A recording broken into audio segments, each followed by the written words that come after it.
I would like to call the budget meeting of October 28th, 2024 to order. Good evening, everyone. My name is Greg Reimer, Councillor and Chair of the Budget Committee. I would like to begin by reading a safety notice.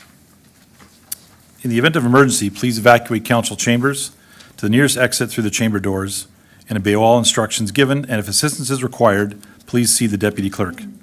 Seated to my right.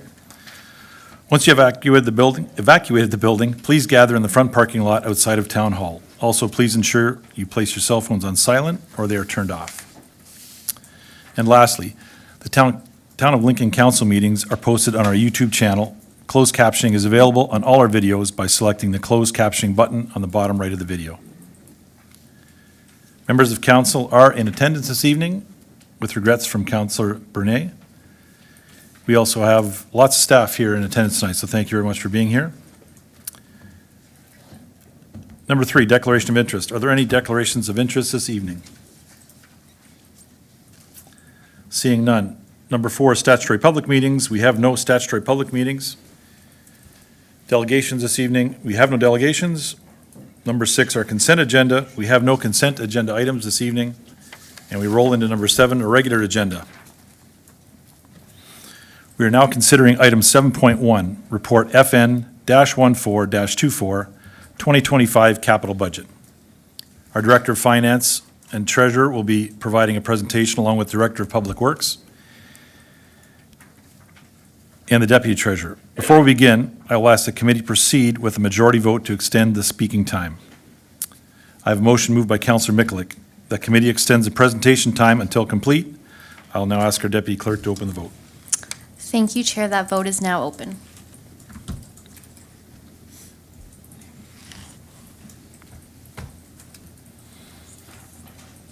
And I'll close that vote, and that motion carries. Thank you, Chair. Thank you, Devan. After the presentation, we will consider questions in the following order of capital portfolios, beginning with corporate infrastructure, environment and safety infrastructure, social infrastructure, and finally, transportation infrastructure. If you have any amendments or changes, those will be subject to a motion, and as such, we will be voting on each amendment.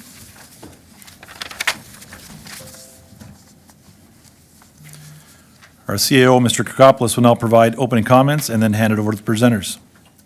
Please go ahead, Mike. Good evening, Chair Reimer, Vice Chair Russell, Mayor, and members of Council. Also to anyone watching us virtually this evening. Thank you for being here today as we present the municipal capital budget for this upcoming fiscal year 2025. This budget is a vital blueprint for our community's future, guiding our investments in infrastructure, in facilities, and essential services that will help Lincoln be a place to grow, prosper, and belong. This evening, I'd like to speak about a critical element of our town's future. This budget isn't just numbers on a page. It's the backbone of our community's development, driving the infrastructure, facilities, and services that improve our quality of life. Through the capital budget, we fund essential projects. This evening, you'll hear about roads. You'll hear about bridges, parks, and public buildings. These aren't short-term expenses. They're investments in our safety and well-being, and those are the lenses with which we've made these decisions. By planning ahead, we ensure our community remains resilient and grows in a way that benefits everyone. Our capital investments also spark economic growth. When we build and maintain infrastructure, we create jobs, we attract new businesses, and most importantly, we expand our tax base. But the capital budget does more than fuel growth. It promotes equity and well-being with funds directed into various neighborhoods and services that need them the most. From recreational spaces to other healthcare type facilities, we aim to make every corner of our town a better place to live. Investing in our capital projects has several key benefits. First, economic growth. We attract businesses and create jobs, which in turn generates revenue that can be reinvested into our community. Second, sustainability.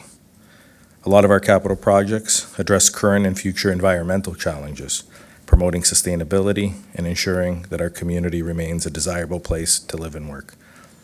Third, community well-being.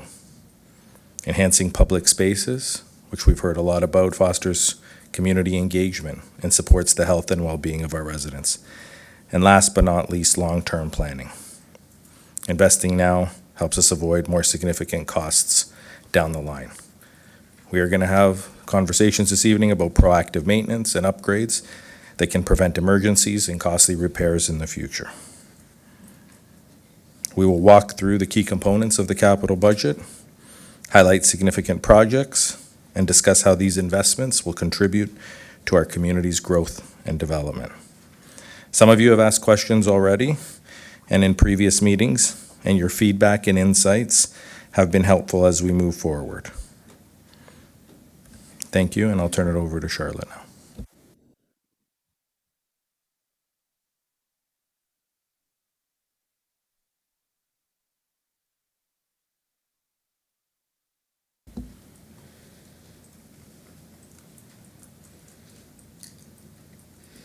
Good evening to the Chair and Vice Chair, Mayor Easton, and members of Council.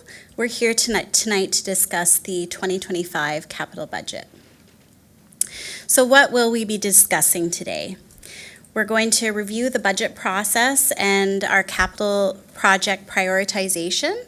So you'll recall that last year, Council gave us a set of priorities to use in order to establish which projects would take that priority status.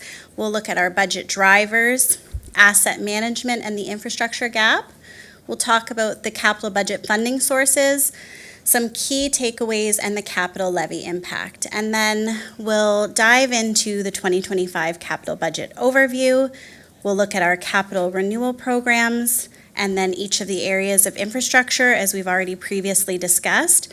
And we will have a few slides on the Green Lane Phase 1A and the BDSS site purchase.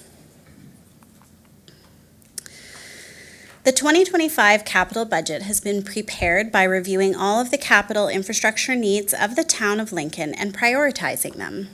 Council directed staff to prioritize projects on the following basis, with the top two being the highest priority. So number 1 is health and safety.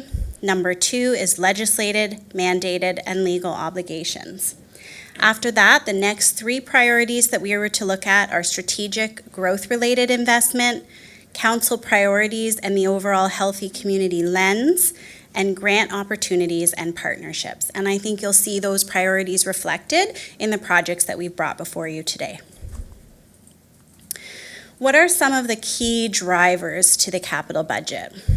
Growth is a driver because we have growth-related infrastructure, and we also require the growth funding and the DCs in order to fund those projects.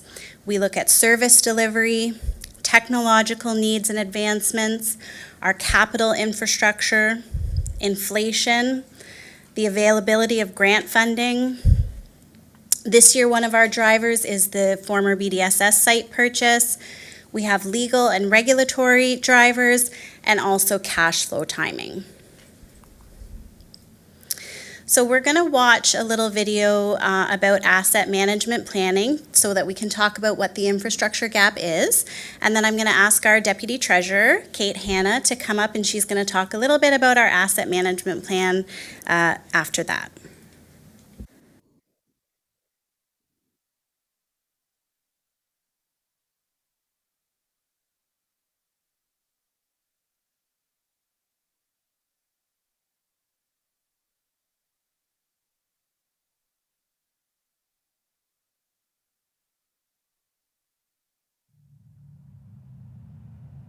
Municipalities take pride in providing and maintaining the many services citizens depend on every day, like transportation, clean drinking water, recreation, garbage collection, and recycling. For instance, the municipality of MFOA has approximately $20 billion in municipal infrastructure assets that are critical to delivering these services. These include roads, bridges, sewer and water systems, recreation facilities, and parks. The municipality of MFOA is similar to many municipalities. They're facing challenges because of aging infrastructure. Many of their assets are reaching the end of their life cycle, and there's a need for new infrastructure to service growth. This is where asset management planning comes in. Asset management planning is the process used to help make the best possible decisions regarding the building, operating, maintaining, renewing, replacing, and disposing of infrastructure assets. Simply put, it's all about making the right decision at the right time for the right amount. Municipalities focus on three fundamental goals: providing sustainable services to residents, optimizing municipal infrastructure asset value while minimizing lifecycle costs, and managing risks to service delivery. For example, the municipality of MFOA takes a proactive approach and initially developed a corporate asset management plan in 2014. In 2019, the municipality developed a new policy and updated its plan to meet the new provincial regulation requirements and improve management of all assets. The planning and policy development process provides a clear, detailed picture of our assets, needs, and priorities, which plays an important role in the development of the municipality's multi-year budget. An optimal amount of funding is required to manage current and future asset risks. The difference between the optimal amount and available budget is what we call the infrastructure gap. If the infrastructure gap increases, it will result in inaccessible assets or assets that are not in optimal use. So, we need to balance growth, catch up on overdue maintenance of existing assets, finance the replacement of old assets, and modernize our infrastructure to be better prepared for tomorrow's challenges, while striving to keep property taxes, water, and wastewater rates reasonable for residents. The municipality of MFOA's corporate-wide asset management plan is how they prioritize infrastructure needs to achieve the greatest benefit to the community and to ensure the municipality is a great place to live now and well into the future. For more information on asset management planning, visit MFOA's website.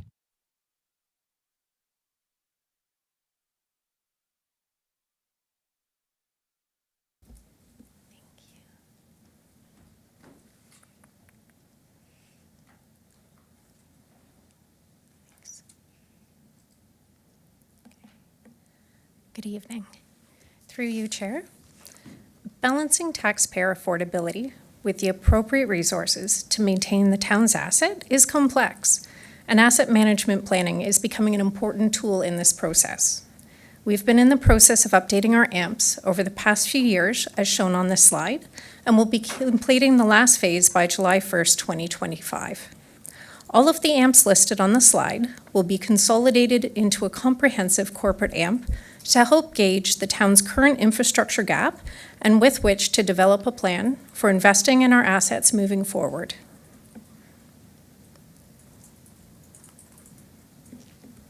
The town's assets have a collective current replacement value approximating $725 million, which we expect to increase in the near term with the AMP updates for July 2025, and in the longer term as planned developments are completed and new infrastructure assets are assumed.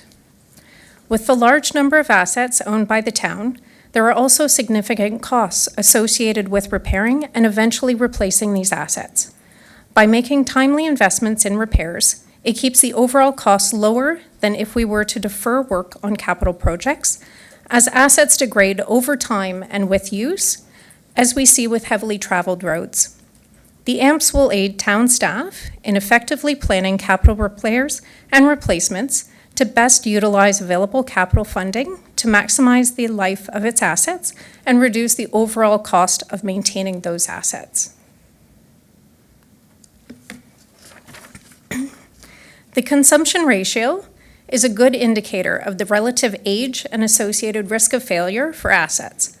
A lower percentage indicates assets that are newer and at lower risk, while a higher percentage indicates assets that are older and at a moderate risk. The town's assets are generally low to moderate risk based on the consumption ratios calculated from the 2023 financial statements.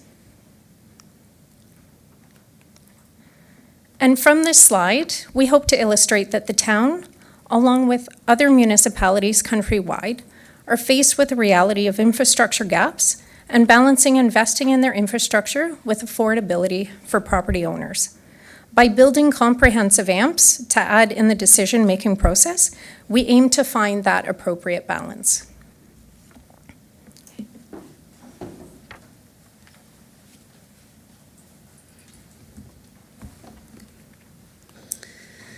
So what are the funding sources for our capital budget? We know that we have that infrastructure gap to address. We know that we have capital projects that we want to do. So how can we fund them? Municipalities have only a few sources of funding for capital. We have development charges for growth-related infrastructure, the tax levy, the rates for water, wastewater, and building department, grants, and donations and other miscellaneous contributions. Debt and reserves are tools that are used to spread out the cost of a capital expenditure over multiple years, but the funding source remains the same. With debt, you incur the capital cost, you issue the debt, and then the principal and interest payments are paid by that same revenue source. With reserve funds, you pay into the reserve fund with that same revenue source, and then you incur the capital cost and pay it from the reserve fund. So as an example, if we have a development charge related project, we have three options. If we have the funds in the DC reserve fund, we can pull the money out that year, pay for it in year, and it's done. Another option we have is we collect DCs over a period of time until we have enough saved up to do that project, and then we do them.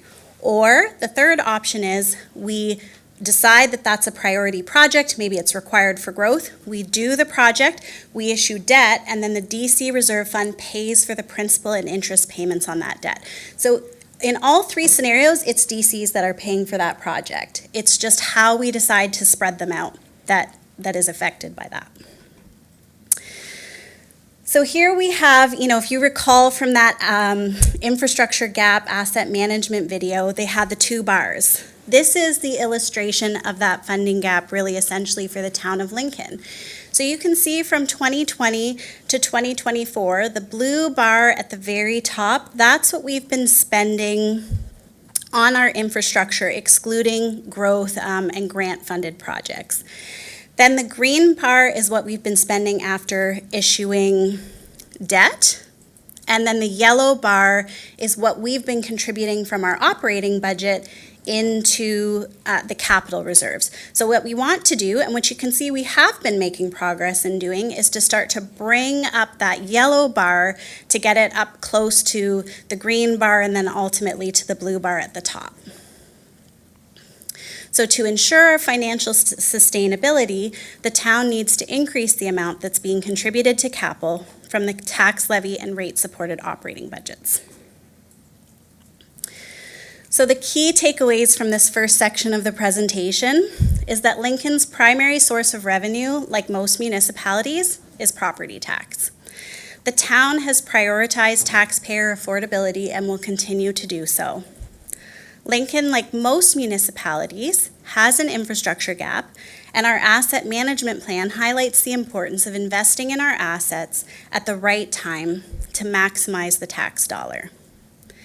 Inflation, economic, and other factors have increased the cost of capital works and emphasized the need to plan for the future, ensure that we are investing sufficient funds in the capital levy and capital reserve funds to maintain and replace our infrastructure as it ages. And to ensure financial sustainability, the town needs to increase the amount that is being contributed to capital from the tax levy and rate-supported operating budgets.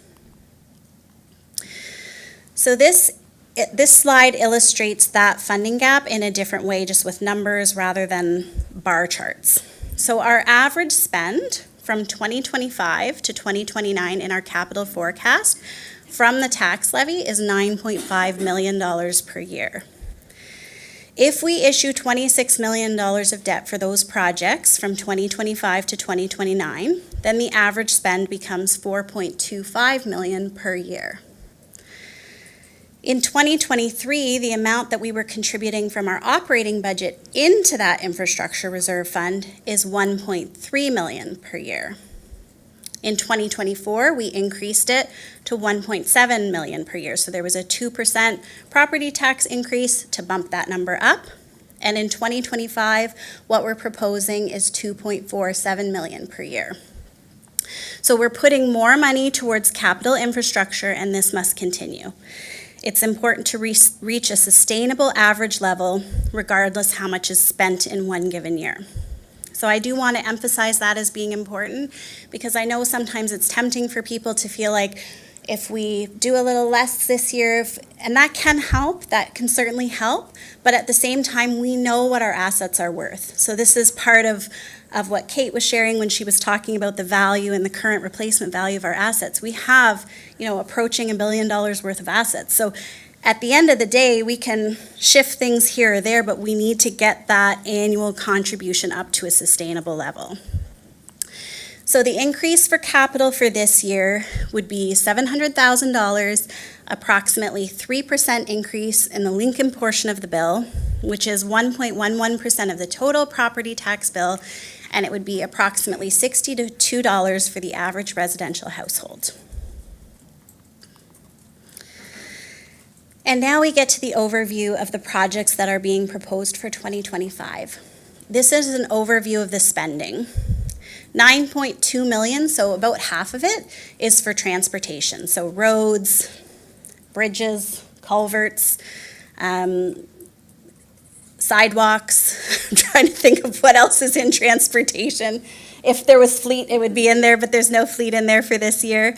And then about 21% is for environment and safety, 5% for social infrastructure, 2% for corporate infrastructure, and then this year we have 22% of the budget for the purchase of the former BDSS site. This slide shows the different funding sources. I won't read them out. They're actually quite even for this year, although, the biggest number there, 23%, is grants and miscellaneous, so that's a nice number to see, because we want to try to get that grant funding so we can help offset the impact of the projects. I'm going to ask our Director of Public Works to come up, and he's going to talk a little bit about our capital renewal program. So each year, sometimes we have projects that are a one-off, it's a one-time project that we want to talk about, but we also have our ongoing programs that happen each year, and he's going to share about those.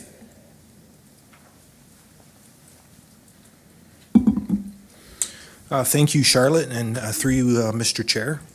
So, as Charlotte was saying, every year we have our capital renewal programs. Very important programs for the town to maintain our infrastructure and, more importantly, the investments that we've made along the way.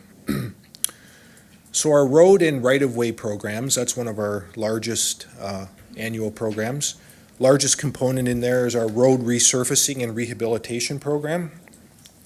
And just a reminder, we have 300 kilometers of roads across the municipality, both urban and rural, so we have a large transportation network to maintain. And it varies, all kinds of different work, but our objective is really to address the right road at the right time so we can maximize our investment. And it ranges from resurfacing work, rehabilitation work, etc. Couple notes. The road surface asset alone on all the roads is worth approximately $50 million. And when you look at that over, say, a 20-year service life for the surface of the road, that's about an average of $2.5 million per year annual investment. Our roadside safety program, a really important program for the residents of our community. That pretty much entails traffic safety and speed reduction. That's where we're looking at traffic calming, pedestrian crosswalk improvements. We also do guide rail replacement programs along the roadways, and a lot of our speed reduction related studies that we do. Sidewalk repair program is another very important program. We have about 80 kilometers of sidewalk across the municipality, and this work varies from just making repairs to fix sidewalk that's in bad shape, And also, part of the program, not this year, but some years, is where we look at installing new sidewalk where there's gaps in the existing sidewalk network, where we want to provide more linkages for pedestrians. And in the last program, Bridge and Culvert Program, really important program. We've got a lot of these assets. So we have about 45 bridges and probably over 200 major culverts, so large culverts. Again, this is a very important program to keep those in a good state of repair. Work varies from, smaller repairs to more expensive repairs. But again, we want to, make those investments and do rehabilitation where we can extend those structures where possible. So for 2025, the budget for the road right-of-way programs is $2.8 million. Fleet replacement program, so that's another annual program that we look at in investing. So we have a lot of fleet, almost $9 million worth of assets. And, that's how we do most of our work. We're out on the road, need various pieces of fleet and equipment to do that. However, for this year, we aren't asking for any fleet replacement. This has been a very tough budget for staff. We've really had to look at all of our programs very closely, prioritize as much as we can, and trying to, reduce costs on the infrastructure reserve fund. So this year, what we're looking at is efforts to extend the life and delay replacements where we can. However, this will result in some higher repairs and maintenance costs that we'll have to take a look at with the operating budget. Water and wastewater programs. So again, probably one of our most important programs when you look at providing safe drinking water. We've got about 106 kilometers of buried water main that we have to maintain across the community, and about 90 kilometers of sanitary sewer for our wastewater system. So a lot of infrastructure to maintain, and we want to make sure that we're keeping that in a good state of repair. A couple programs to highlight: our inflow and infiltration program, and that's to focus on our wastewater sanitary sewers. A lot of really good reasons to do that, and I know Council's been very supportive in the past of investing in this program, where we can, reduce basement flooding, look at providing more capacity in our system. So that's a high priority program. And for 2025, for water and wastewater programs, we're looking at a $2.8 million. I'll just turn it back over to Charlotte. Thank you, and through you, Chair. So as a reminder, before we start to review the projects, the 2025 budget was prioritized using the criteria that Council asked us to prioritize. So I know when Director Graham's saying it was a tough budget year, we took this lens, we applied it to all of the projects that we had in the forecast, everything that we were proposing, and the top two priorities being health and safety and legislated, mandated, and legal obligations. So first off in our budget, we have the corporate infrastructure. This includes buildings, transit fleet, technology equipment, and signage. And so what we're proposing for this year is $352,000. I won't list out all of the projects. I believe the chair will take us through that later, but this just gives you a highlight and an overview. Next, we have the environment and safety infrastructure, which includes water and wastewater and fire emergency equipment. The ask for 2025 for environment and safety, not surprising given we just said that health and safety and legislated requirements are a priority. You can see this is a bigger budget at $3.956 million. Some of the larger projects here being the Green Lane water main replacement and our I&I reduction program, which as we know helps us save down the road.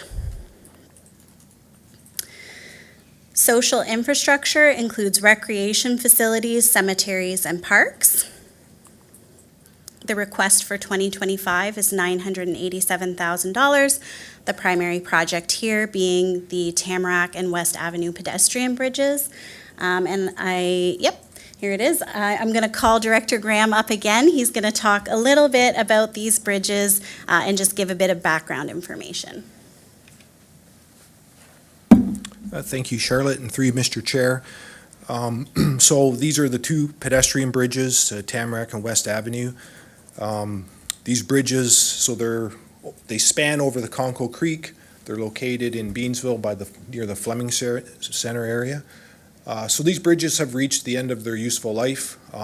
Our most recent bridge inspections conducted in April identified these bridges as being in poor condition and recommend both for immediate replacement. You can see from the photo there, top right corner, there's a lot of severe corrosion on a lot of the bracing underneath this bridge. And the bridge condition indexes there shown at the bottom of the screen represent very poor condition. The way bridges are rated, they have a condition index, 100% being excellent, and then you go through good, fair, poor, very poor. So we're in the worst category for bridges, the very poor category, which what these condition indexes fall in. So these are vital transportation links for residents in Beansville, facilitating essential connections to homes, employment, services, and recreational activities. A pedestrian counter was placed on each bridge for 2 weeks during the summer. And the results were for the West Avenue Bridge, we experienced about 280 pedestrians per day. And for the Tamarack Avenue Bridge, the data collected showed that it was 546 pedestrians per day. And just out of interest, we counted again in the fall. The budget book was already published. And those counts didn't drop a whole lot. The West Avenue Bridge was about just around 200. It came down a little bit. And the Tamarack Bridge was about 510 pedestrians per day, something like that. It came down a little bit, but still a lot of traffic. We were thinking, maybe in the summer it'd be a lot busier with people out. But we're seeing, these bridges are used a lot from the fall count that we just completed. Project includes the removal and replacement of both structures. The graphic there on the right-hand side kind of shows the location of where these bridges are. The Tamarack Bridge being the one at the top and the West Avenue one being the one at the bottom over Conco Creek. So some alternatives for consideration. Do nothing. It's not being recommended due to the bridge's poor condition and the safety concerns recommended from the bridge inspections. The other option is to replace one bridge at half the price, $470,000. The other bridge will likely have to be permanently closed until future replacement. But you would at least have one bridge in place that is safe and reliable for people to use. And then the third option is replace both bridges at a cost of $940,000. That's what's being recommended. This option also anticipates if we tender them both together, we would anticipate getting some economies of scale. They're pretty much the same bridge, so there could be some economies of scale value for that, and minimize disruption to the community.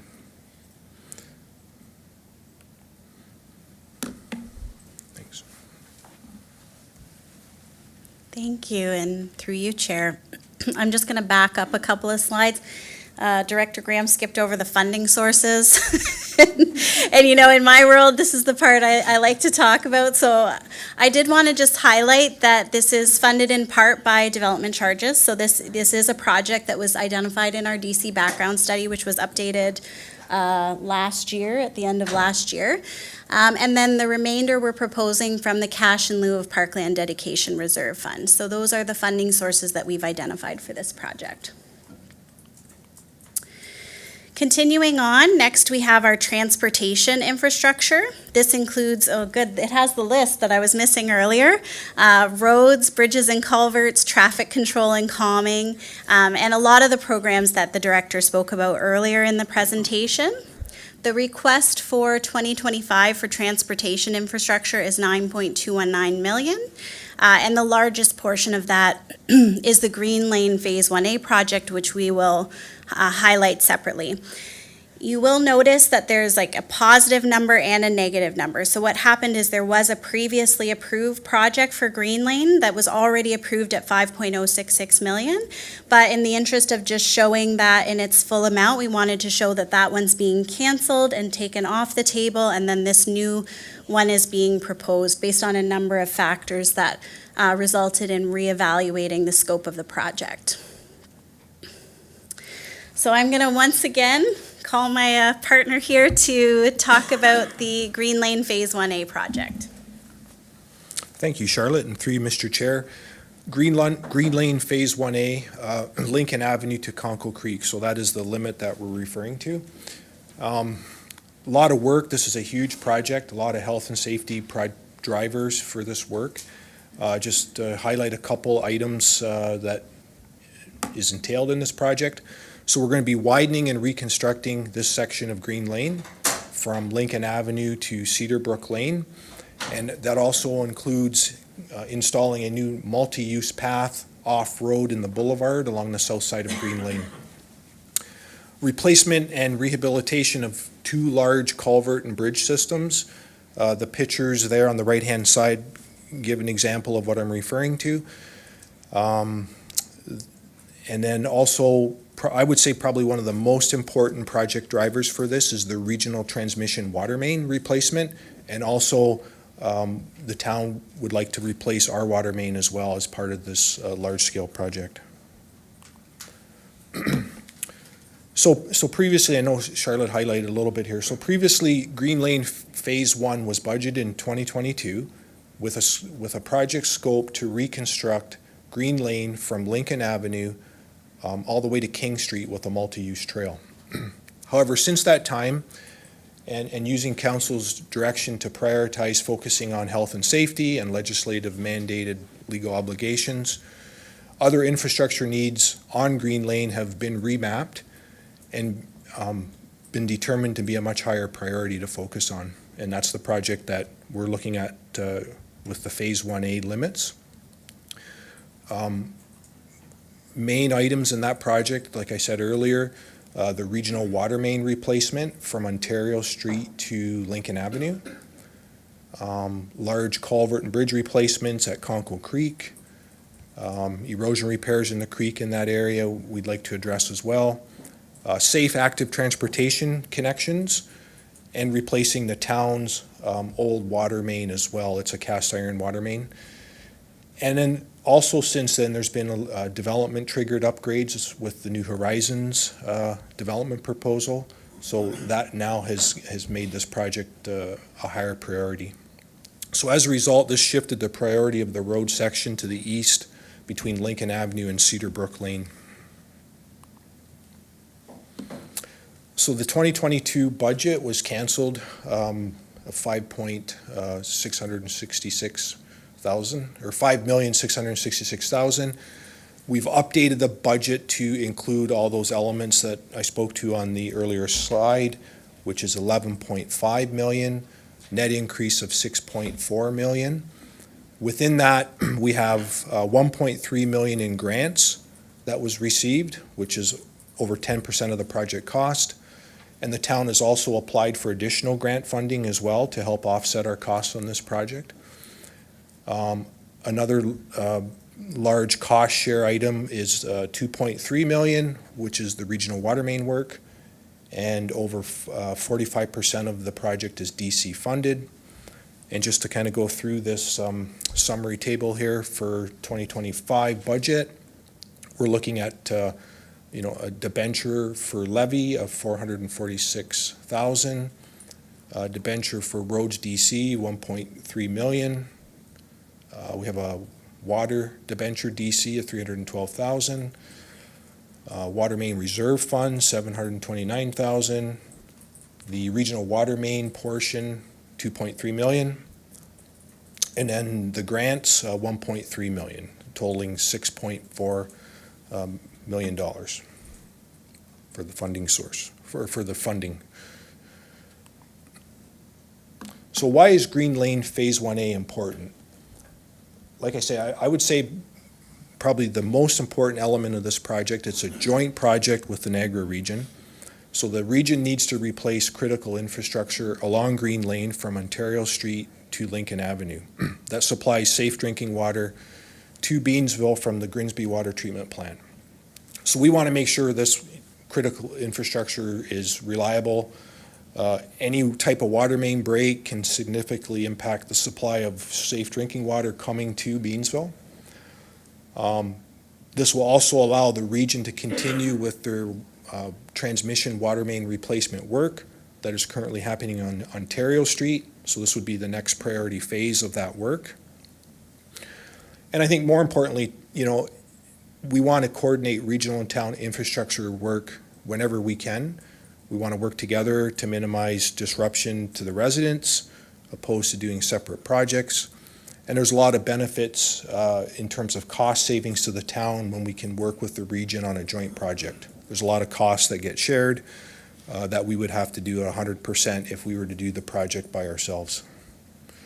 The town's DWQMS has also identified the town's water main on this section of Green Lane as needing replacement, as it's an old cast iron water main at the end of its useful life. And this is an area where we do want to have a reliable water main. We have Utopia connected to this system. There's going to be no New Horizons coming down the road, so there's a lot of customers depending on a reliable water main here in terms of the town's water main. So another important health and safety driver is pedestrian and active transportation safety. So with the Green Lane Phase 1A project, we're proposing a multi-use path along the south side of Green Lane, which is a critical connection to provide for pedestrians and active transportation users after the new sidewalk and bike lanes are constructed as part of the Lincoln Avenue project that are going to come up to Green Lane. And the map there on the right-hand side of the slide kind of graphically can demonstrate this. So the blue line being Lincoln Avenue, we're going to be constructing a new sidewalk from King all the way to Green Lane. Also bike lanes on the road as well.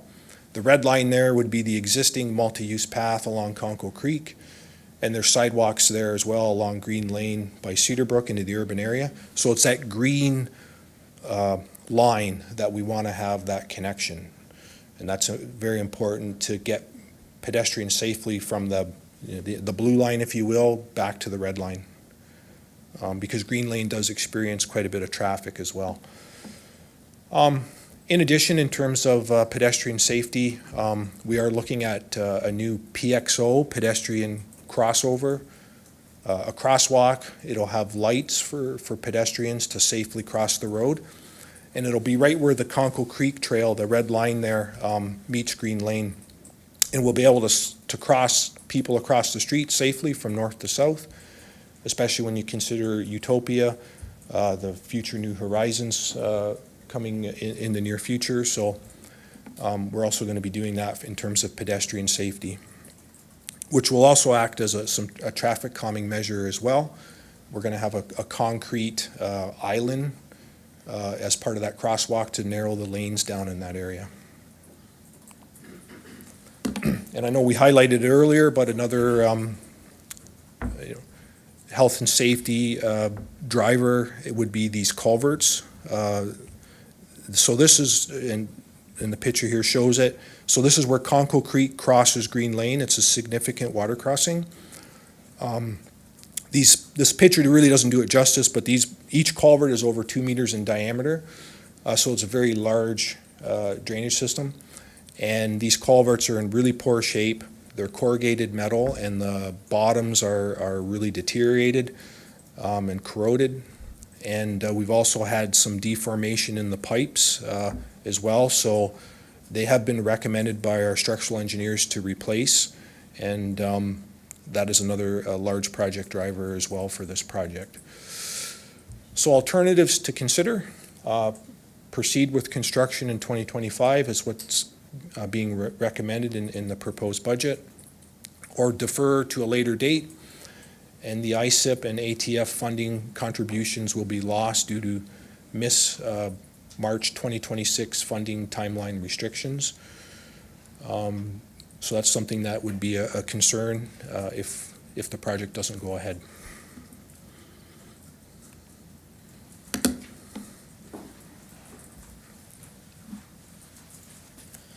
Thank you, Director Graham, and through you, Chair. So once again, this is a summary of the transportation infrastructure budget. And last, we have the purchase of the former BDSS site. So this has been previously approved. It's been included so you can see a summary of what's being spent in the year, but it's being provided more for information purposes. It includes the purchase of land and associated incidental costs. And the town will take ownership in January of 2025. This has been funded with a special type of floating rate loan, which can be repaid in whole or in part before it's debentured. And the town is committed to an open and ongoing engagement process with the community. Gathering feedback will be crucial in guiding our decisions at each stage, ensuring that any redevelopment is beneficial for both current residents and future generations.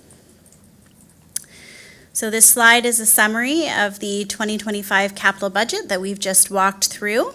It shows you all of each area of expenditure and the funding sources for those projects. And then just to recap, as we always do, we've gone through our prepare stage, we've engaged the public, we've developed our budget and consolidated it, and here we are, end of October, November to December in our form, debate, and approve. And the last phase will be educate, which we project for January of the new year.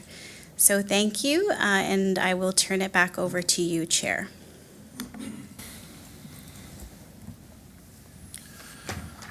Thank you, Charlotte, Kate, and Dave. Dave, don't forget the numbers next time. Charlotte runs a tight ship. Thank you very much for that. Some stuff there that I think we run over every year, but I get a little different piece out of it every year we go over it. There's some common ground, and you look at it through different lens, and so thank you very much for that.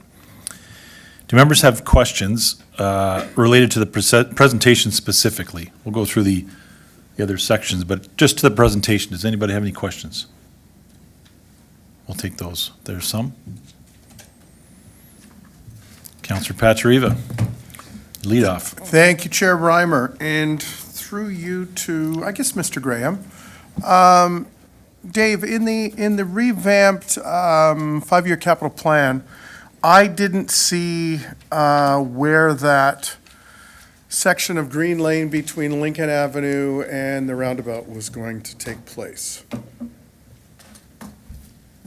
Director Graham? Through you, Mr. Chair, to the councillor, so that's outside the 5-year plan with the remapping that we've had to do and the further prioritization that has been pushed further out in the 5-year plan. Okay, but if we're talking, if the budget's based on health and safety and,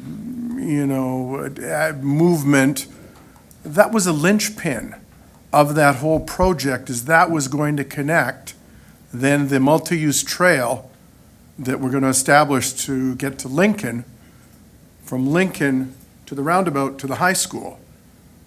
So I think it needs to be remapped and appear somewhere in that 5-year timeline.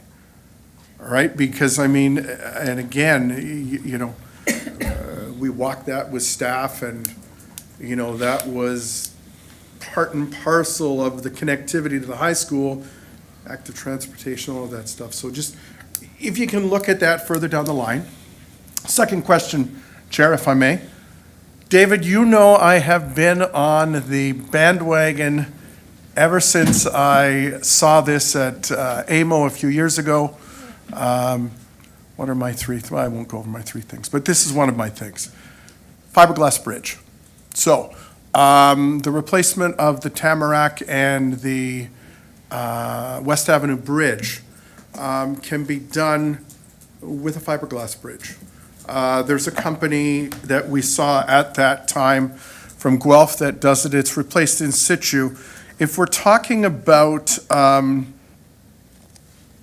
climate adaptation and that, so fiberglass bridge in the patent in Infracore is 5 times stronger than steel. Structural guarantee for 50 years lasts up to 100 years. Monolithic bridge arrives in one piece, low maintenance, custom design, and checks all the boxes because it's less impact on the carbon footprint. So I would really like us to look at that as, because we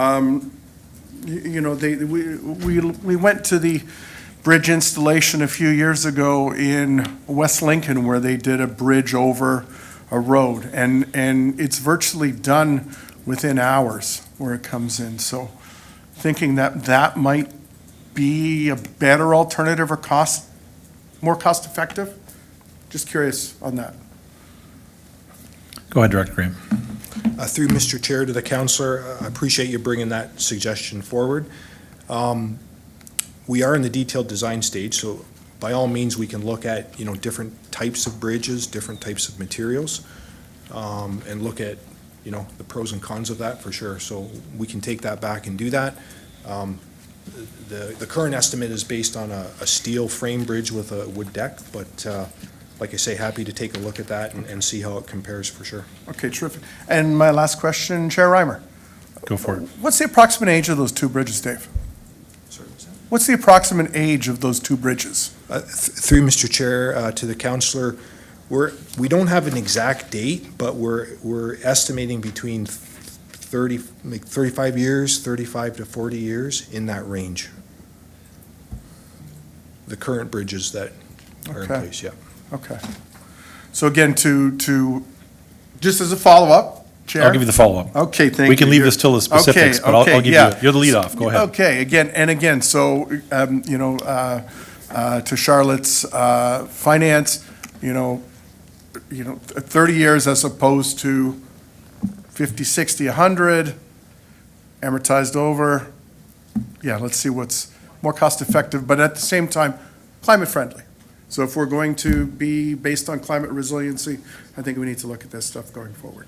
Thank you, Chair. Don't touch that side. I'm not taking. Councilor Russell. Thank you, Mr. Please Chair. go Through you to presenters.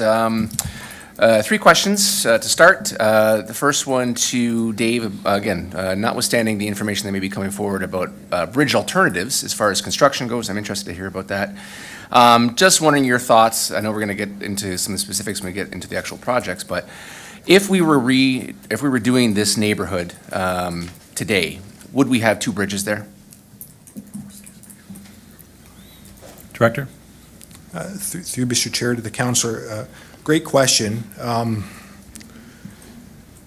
If we were doing it brand new, I guess we'd really have to look at the links, but obviously when we try and minimize the amount of bridges, right, for long-term maintenance, et cetera. So in this case, they've been, existing conditions, but I think you're thinking, could you go to 1 bridge maybe is what you're thinking about? So, I mean, the answer to that, it is an option in the capital budget, to look at replacing 1 and not doing both at the same time, so that is an option to consider. But we have to remember, we still have the other bridge that we don't replace out there, which is in very poor condition. And we're inspecting these once every 3 months with a structural engineer, and depending on how the condition is performing, we may have to, do an emergency closure at any time, so to speak. So anyways, just a couple comments. Yeah, no, and I appreciate that. And my thought is, again, when these were put in 40 or 50 years ago, again, we didn't have that Conkle Creek connection where you have the trail going behind the Jacob and connects to West Ave where the Tamarack Bridge comes out, or the south Tamarack Bridge comes out. Where now you have that connection, so if you were to replan that neighborhood, you probably wouldn't have to do it, especially at this cost. So it's one of those thoughts that I had, that maybe we would look to replace the one that's used more often, would be the north one that attaches to Meadowwood Park, and then just remove the other one altogether and not replace it. Second question through you, Mr. Chair, to Charlotte, with the Green Lane funding. Again, the project itself, I love.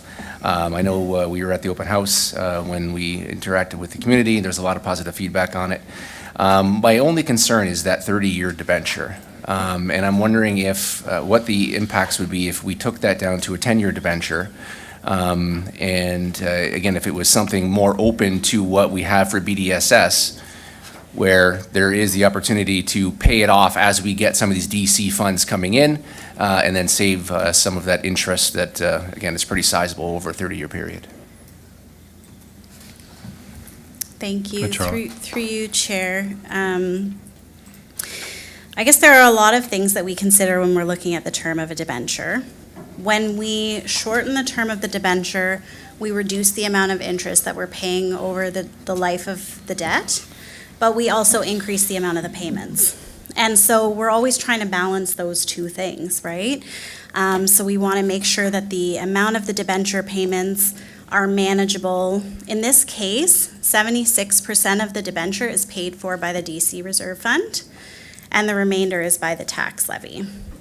So we have to look at the forecast for the DC Reserve Fund. How much do we think is sustainable as an annual payment for this debenture from that reserve fund, as well as what will be the impact on the tax levy. So if we shorten it, there will be a greater impact on the operating budget for 2025 because we'll have to increase the amount of the debt payment. And then it also means that it would be costing more from the DC Reserve Fund. So I did a little bit of scenario analysis. So you asked about 10-year from 30-year to 10-year. So from 30-year to 10-year, the payments would increase by approximately $427,000 per year.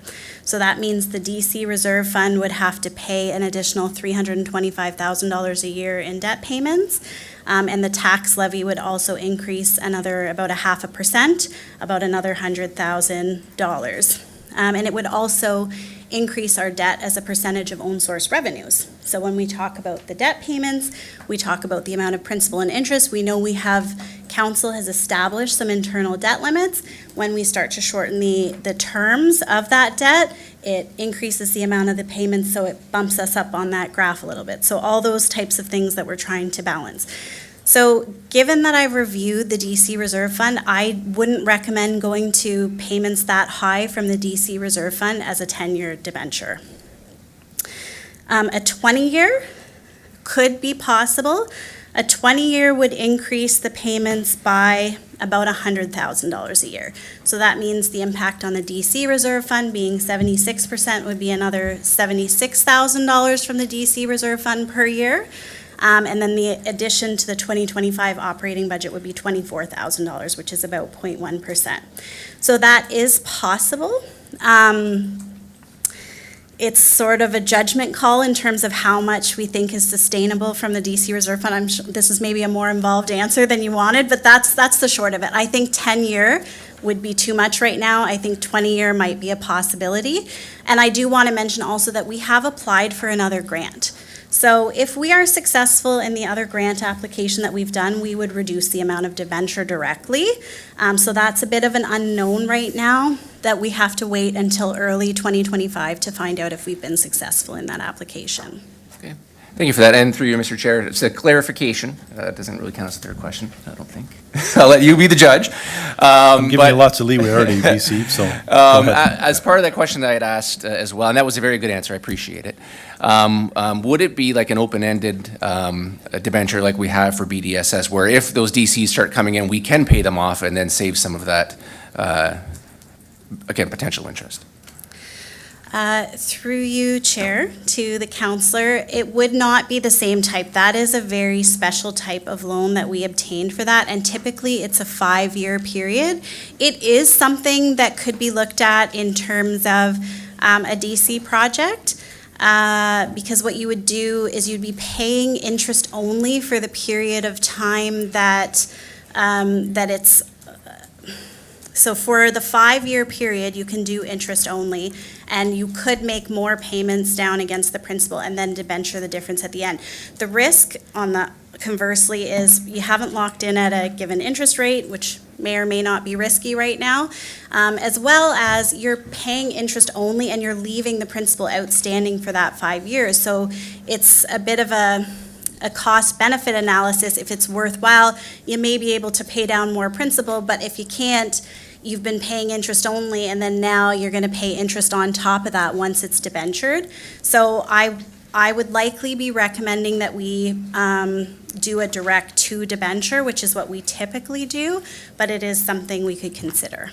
Okay, thank you. And very quick third question, Mr. Chair, through you. 3.5, go ahead, VC. To the CAO or possibly to Mr. Deanne, with the BDSS, I had a question come in from a resident. With the BDSS purchase, are we going to be doing an assessment of the property as far as things like asbestos and that type of thing, of what is actually in the environment as far as remediation goes, as part of the purchase? Mr. CEO, go ahead. Yeah, through you, Mr. Chair, to the councillor.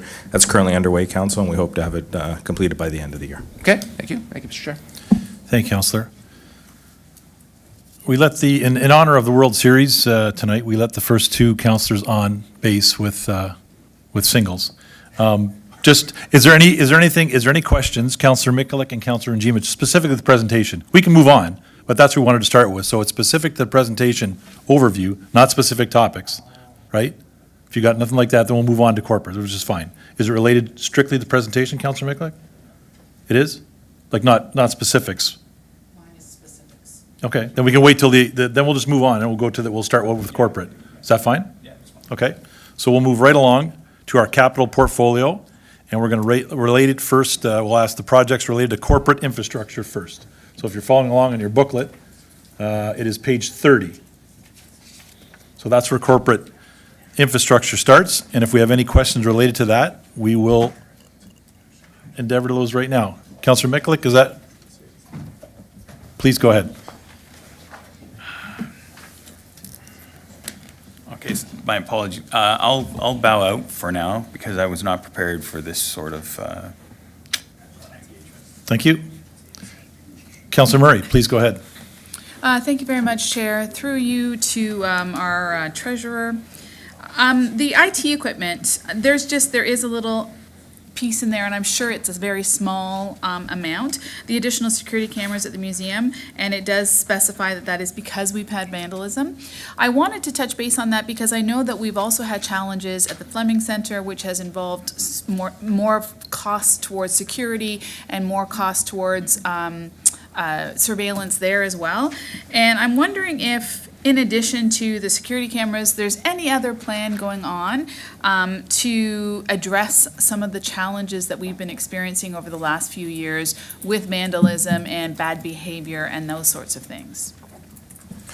Through you, Mr. Chair, why don't I Mr. start?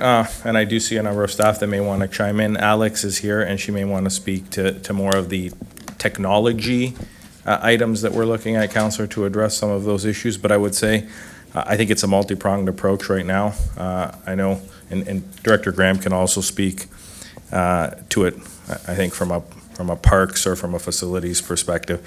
We're working, obviously, with police services in terms of more of a presence at the Fleming Center. We've given them access to the Fleming Center and provided it as a touchdown space so that we can have an additional presence. I know our bylaw is making it part of their rotation on top of the other rotations that they have. The health and safety of our staff and the health and safety of the site, we hear it at public meetings. I was at a Ward 1 meeting recently with Councillor Regima and Russell. That was one of the items that we heard about the park. Should we look at what time it's being closed versus what time the lights stay on until? So I think all of those things are things we're going to explore in terms of various sites, and whether it's a particular fire station, and I know we've had conversations around the CLT table on what's located at certain sites and why we would want to protect those particular sites without getting into details publicly in terms of what we keep at those sites, in terms of redundant equipment and so forth. there are a number of things that we'll look at, again, both from a technology standpoint in terms of how we access the site, key fobs versus the manual keys that we have at a lot of our facilities is one of the items that you're going to hear more about and that we've put in here. And I think just generally being more vigilant, making sure that we have staff in each of our facilities, even if sometimes those facilities aren't manned full-time during the day, continuing to have people present. And that's, that goes and extends to BDSS, for example. And a follow-up to that, if I could. So I'm going to assume then that our operating budget is going to have somewhat significant costs associated with that at the various sites as well? CEO? Through you, Mr. Chair, I see Alex ready to get up and maybe chime in on some of the budget asks we have. I think you're going to see within the budget, Councillor, some additions for those things. I think some of it also is just going to be operationally how we move people around. The police obviously is an ask that we've continued to make in terms of the police. But when I think about the asks from the perspective of key fobs, et cetera, I don't have the number readily available. I don't have my budget book on me, but Alex probably has it at top of mind, or at least pretty close to top of mind, and she's nodding, so I'll let her answer the rest of the question. Please go ahead, Alex. Through you, Councillor, through you, Chair, to the Councillor. So just a clarifying point on the camera for the museum. So that was something that we had originally put in the budget. It was an ask to address vandalism. There's a portion of the back of the property that didn't have good visibility, but in reevaluating the museum budget, there was actually enough to cover that cost in this calendar year. So that happened after the budget book was printed. So the museum cameras are actually already going to be taken care of, and we'll be removing that from that line item. Okay, thank you. Thank you, Alex. Thank you, that's all. Seeing no other questions for corporate infrastructure, we'll move on to environment and safety infrastructure. I don't have a page number. 32, I think is where that starts in your booklet. Councillor Mikulik, please go ahead. Thank you very much, Chair Reimer. Through you to, I believe it be Director Graham. There was a petition made a while back with 24 residents concerned about this. There was an exceptional amount of water. We get complaints regarding water a lot of times in a lot of areas. And sometimes it's just a perfect storm of a lot of snow melt and a lot of rain. Question I have is with respect to $75,000 to look into this, or what are we thinking we're going to learn from spending $75,000? Is it that we're going to have to spend $7.5 million, or is it that we're going to have to spend or ask like a local property owner to dig out a ditch? Like, I'm trying to get an idea of what exactly we're going to receive for this $75,000 if we're going to actually act on spending this money. Go ahead, Director.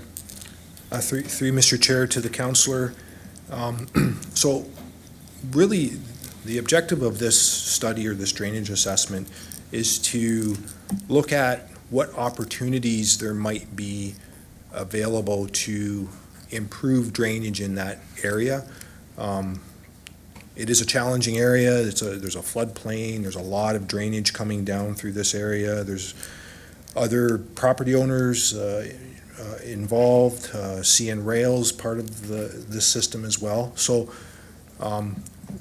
operationally, we've done pretty much everything we can do with our ditch system, keeping it clean, culverts, et cetera.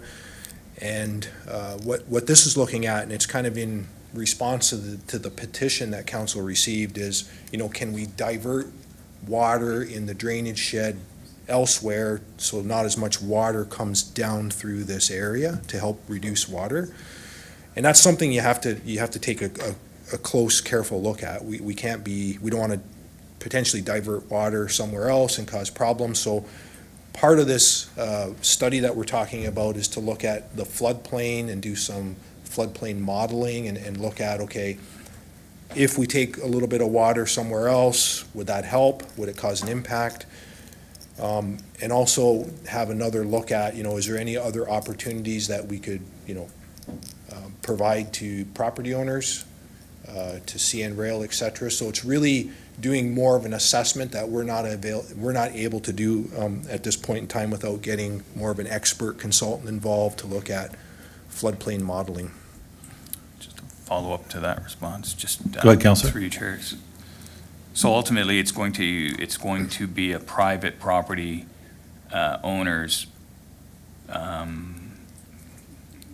management of this property, or this problem? Is that, when you Through mentioned? Mr. Chair, no. It might identify an opportunity that we can share with a private property owner to do something on their property to help, but the intent that we're really trying to take a look at is with our own roadside ditch system, drainage systems along our roadside ditch system, if there's any opportunity to divert some water elsewhere upstream in the drainage shed area to relieve or reduce the amount of water coming down Sand Road to this location. And this study will take a look at that and kind of look at the feasibility of that and whether it's feasible or not. And if it is feasible, what does that look like for the town? What's that entail? What's that involve? What's it cost, et cetera? Okay, I appreciate that response. I'm just concerned of whether we're gonna actually act on spending 75,000 depending on the results, so, thank you. Councillor Murray, please go ahead.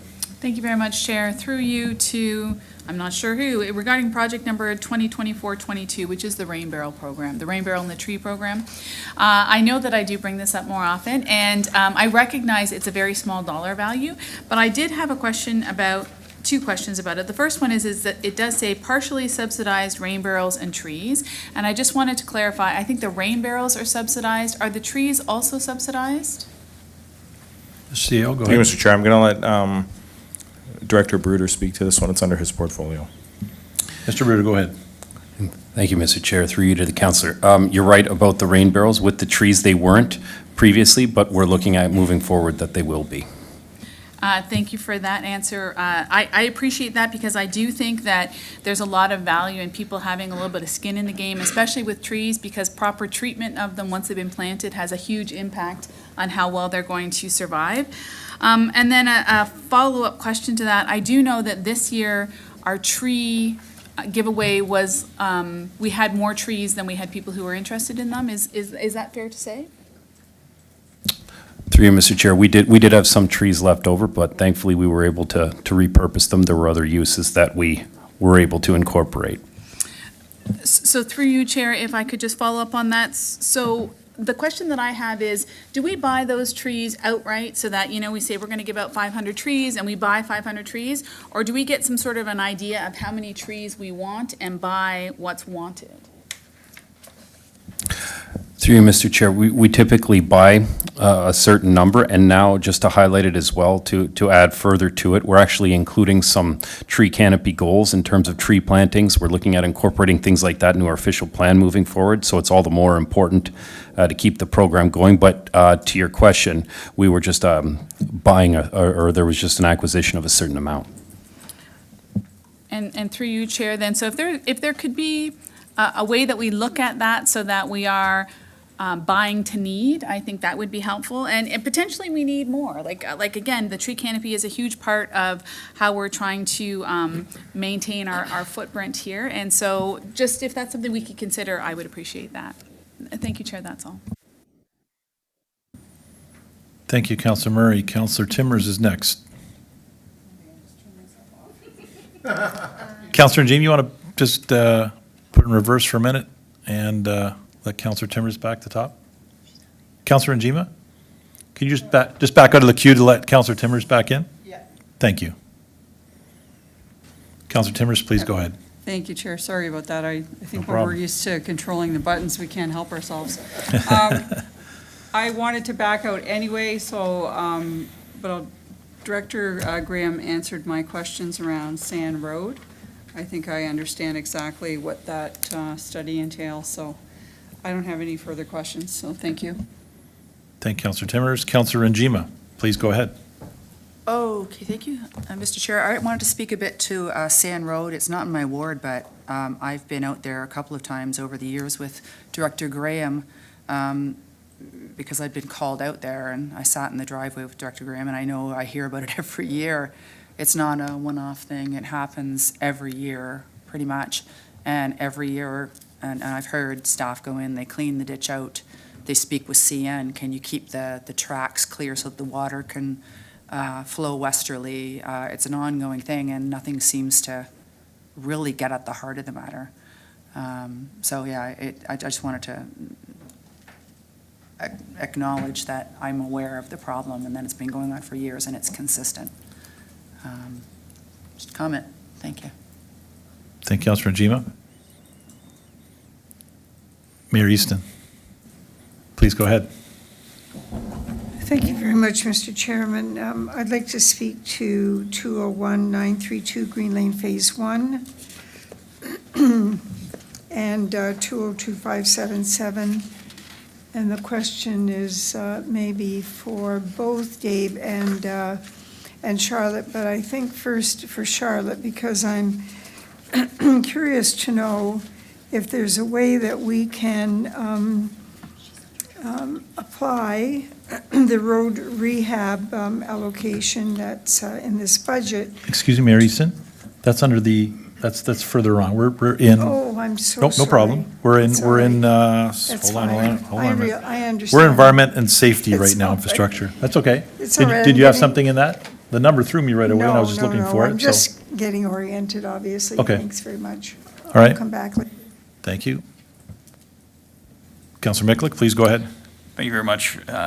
Just through you to staff again with regards to Sand Road and what I've just heard from Councillor Njima.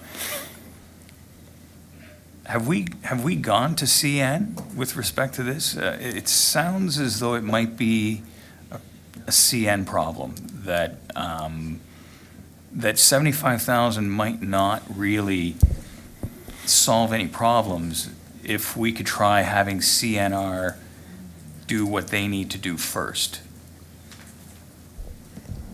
Through you, Mr. Chair, CEO. why don't I start, and Director Graham can add anything I may have missed. Have we gone to CN, Councillor? Absolutely, we have. I would suggest, I think it's a broader infrastructure problem than just what CN needs to do. And so to your point, there is both private and public investment or public upgrades that will need to be done, likely to address the challenges that we see in that community. As Councillor Regime has highlighted, they're significant. They have been significant for a number of years, and I think that's why we're looking at a drainage assessment, but it is beyond just a CN issue. Okay, so just, yeah, I just like to know that those property owners have done what they could do without an expense to us first, rather than us spend 75,000 to, to be in the same spot. That's especially in these times, Thank you. Thank you, Councillor. Councillor Patriva, please go ahead. Yeah, thank you, Chair Reimer. With respect to Project 202422, the Rain Barrel and Tree Program, so this came up last year when we looked at it, and we asked staff to go back and explore possible sponsorship programs. So it's my understanding that they were able to do the tree through Ontario Green. What about the Rain Barrel? What was the outcome of that last year? Through you, Mr. Chair, I think Director Bruder can chime into that, but I would say I think we were unsuccessful. Funding for a rain barrel program or sponsorship, at least through agencies like that, is rather difficult. Looking to folks in the private sector or others, it could be a possibility, and I do think we've explored some of that, but I think we can go back out and definitely see if there's anything there as well. Okay. Anything to add, Mr. Ritter? You're good. That's essentially what I was going to say, Mr. Chair, but I think, again, as our CAO noted, we're going to continue to look at it. We haven't been successful to date, but our climate change environmental coordinator remains diligent in looking at that.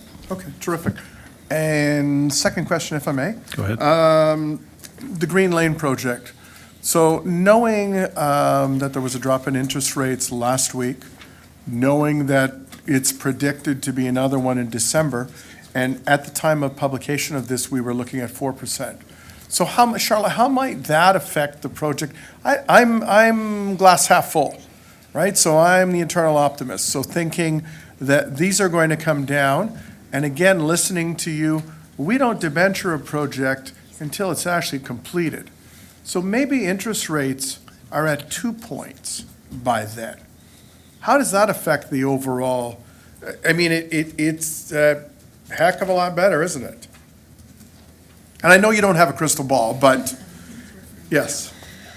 Go ahead, Charlotte. Through you, Chair, to the counselor. I mean, first of all, we do make a forecast of interest rates. So I had already assumed that they would be in a period of decreasing in the forecast. But how much, we don't know. I try to be a little more on the safe side just to make sure that we don't have surprises and it winds up costing more than we're anticipating, although that can happen. So those payments in there, it's an estimate. It's probably not going to come in exactly as I said. I would hope interest rates will drop further and it will come down. And there's also not a one-to-one relationship. Like our borrowing rate isn't necessarily the same as someone's mortgage borrowing rate. No. So it's not always a direct drop in our borrowing costs as it is that residents would see in terms of their personal borrowing costs. But we do see the trends in interest rates impact our borrowing costs. So in short, yes, I'm hopeful, but I suspect that our forecast is fairly accurate and fairly close to what it will be. Okay, through you, Chair Reimer, because our debentures are through the region, which has a AAA credit rating, so it would be one of the lowest amounts that you could borrow at, correct? So it depends on if we're borrowing through IO or through the capital markets, and it also depends on the term of the debt. So for example, when I was looking into the options of 30 versus 20 versus 10, there didn't seem to be, I wasn't assuming as big of a drop in rate from 30 to 20 as there would be from 30 to 10, because the shorter the time horizon, there's a little bit more forgiveness there on interest rates. So, but yes, we do borrow through the region, and I mean, generally, if you look at our financial statements, I think our interest rates on our debentures range from, say 1.25% to 5%, somewhere around there. Okay. So through you, Chair Reimer, and I don't want to create any more work for you, Charlotte, but just, down, as we get into this more, if you were able to pull some of those scenarios, whether it's bar graphs or pictures show a better story of, the 20-year debenture with the lowest interest rate, just so we know the options, because I don't think it's as dire as we were last year at this time, right? The economic outlook is better. There's things happening. There's a lot of things that we need to do. So if that can unhandcuff us, so to speak, that would be terrific. So thank you. Thank you, Chair Reimer. For sure. Through you, Chair, I'll just add that I can do that. I do have some slides that I could do on the Green Lane debenture specifically. I just wasn't sure where we wanted to go. But with that one in particular, because there's a pending grant application, I think it would be better to see what the outcome of that is and then come back to you with some options when we find that out. So that would be my recommendation, because if you approve the project for debenture, it means we're going to debenture it, but I do usually do the debt application in the spring of the following year, so we would still have time to make a decision on the term of the debt. Okay, terrific. Thank you. Mr. CEO? Through you, Mr. Chair, you've heard referenced the grant application that we've put in, just for council's, I think, awareness. It's the Housing Enabling Core Infrastructure Fund system, similar to the Hughes grant, but one around core infrastructure. It is about a little over a $4.5 million infrastructure grant, I believe $4.7 million. And we will be as vigilant and I think as aggressive as we have been in the past. Of course, council's support and council's advocacy, both publicly and otherwise, will be important in us tracking that down. It is a very tight turnaround, the application process. It was a little bit, I think, a little bit over a month that we were able to put, I think, a very competitive application forward. So I think as Charlotte indicated, we will do our best and we'll continue to do our best to advocate for that. But that is the grant we're looking at, about a $4.7 million application specifically for Greenway. Thank you, Ms. CEO. We're still in Environment and Safety Infrastructure. Please go ahead, Mayor Easton. Thanks for the reminder.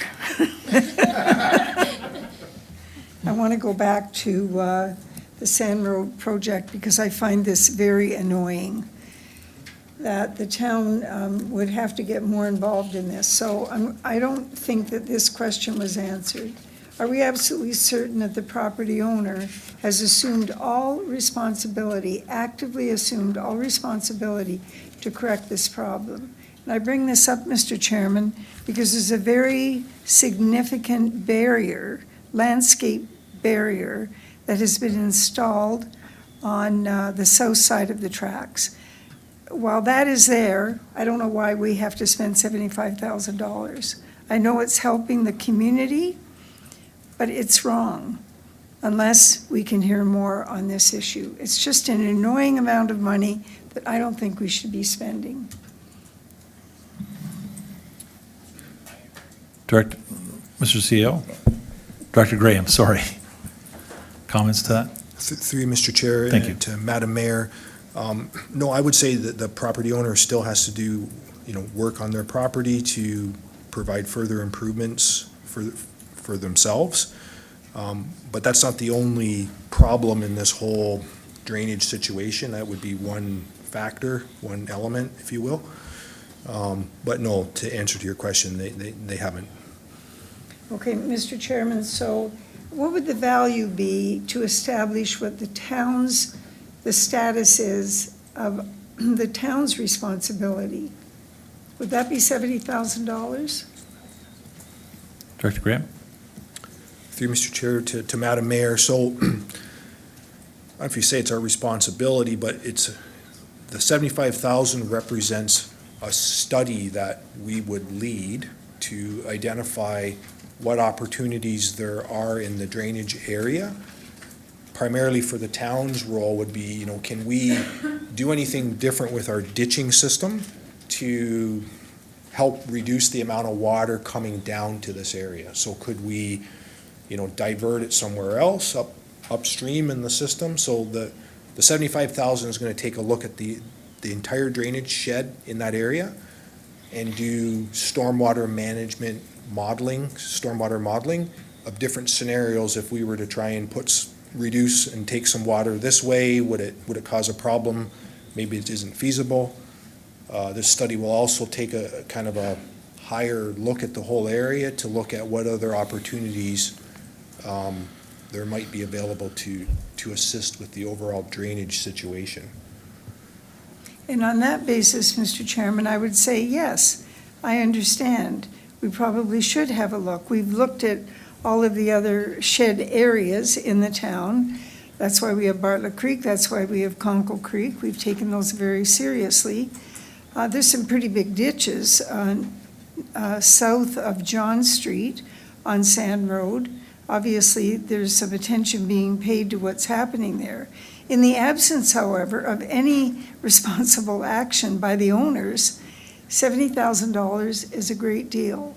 So maybe there's a way that we could go back to them and they could begin to assume the responsibilities on behalf of their property, their residents and their property owners. This is other people in the community having to pay for their inability to act. I'll leave it at that, Mr. Chairman. I don't think we're going to solve it tonight, but it's unfair. Thank you, Mayor Easton. Comments at all, Mr. CEO? Through you, Mr. Chair, I think the only additional point or clarifying point I would add is, I think the hopes of the $75,000 assessment is to determine what is public versus private funds that'll be required long-term moving forward. And so, I think in terms of talking to Director Graham, would it be premature for works to occur on the private side of the site right now, in absence of an assessment in terms of what's required to address the issue long-term, I would say the answer to that is yes. And however, I mean, we can definitely go back, have further conversations. I don't know if I was hearing from the mayor some cost sharing on the drainage assessment, or if it's simply have them do the work on their property, and then let's see what happens, and then come back. I think from our perspective, why this is included in here is to determine what is the private versus public portions of this particular work that'll be required long-term. Well, Mr. Chairman, it's sounding already better. So let's see where it goes. Thank you. Thank you, Mayor Easton.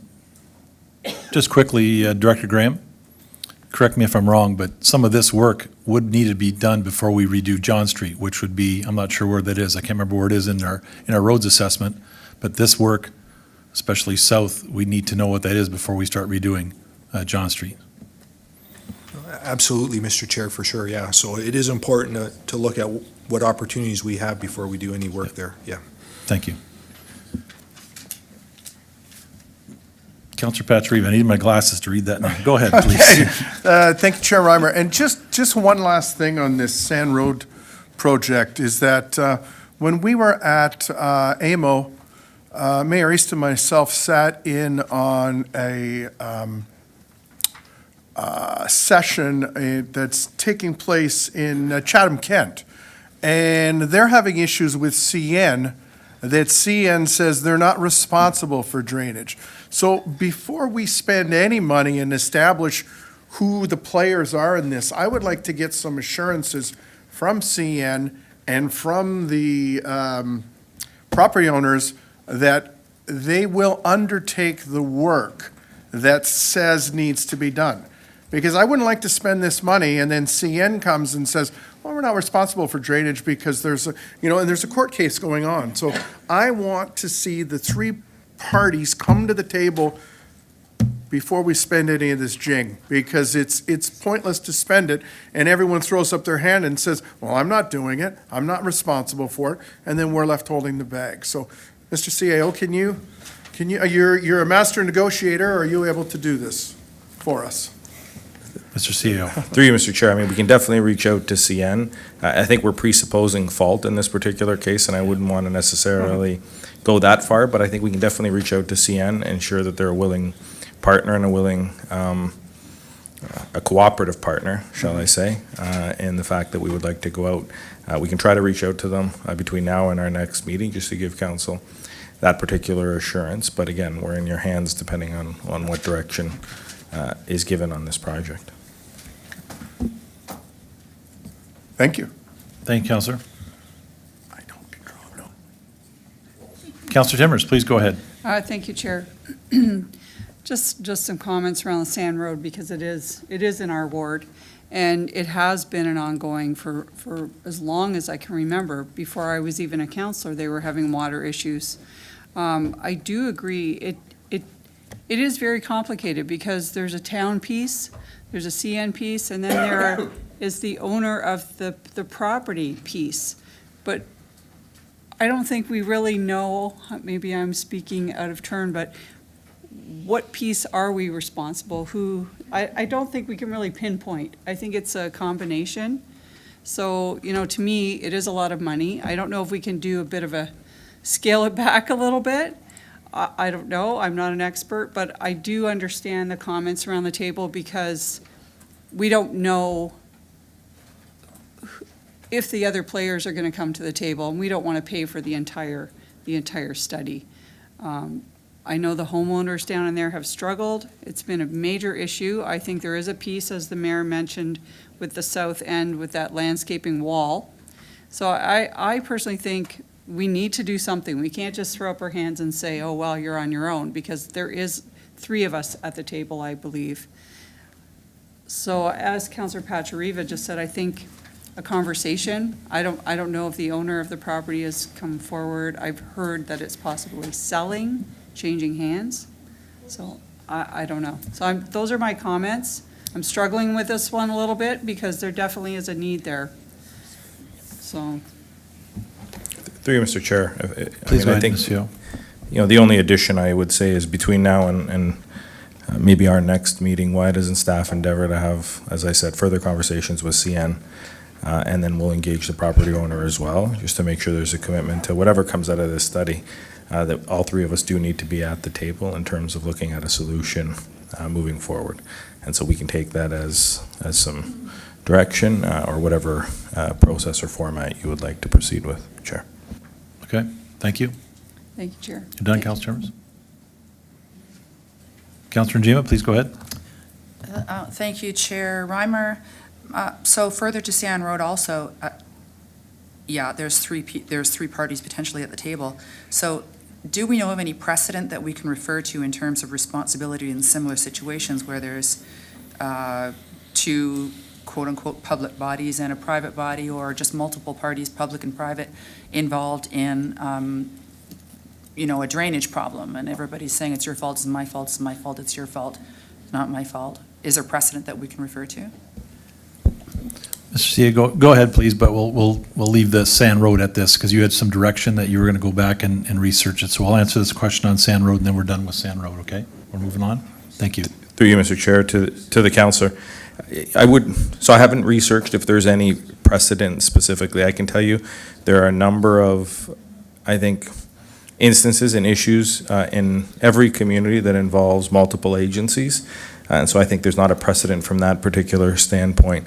I think a study, at the end of the day, tells us what is that level of responsibility with each person, with each agency, with each group, and if there is a change in ownership in terms of this particular site, then that adds another interesting level of complexity. So I think we do need to go back and get cooperation. It's also what type of public agencies are at the table. CN is a different public agency than others, or could be considered different than some others, and so the level of cooperation is unknown right now, but that's why I'm suggesting if there is some direction that committee would support in terms of us going to have conversations and at least getting some buy-in from them on maybe not necessarily cost sharing, although that would be a question that I would ask.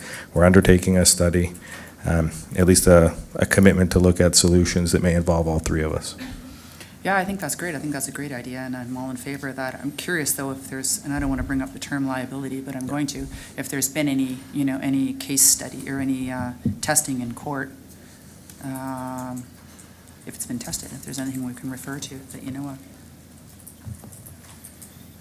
Through you, Chair, to the councillor.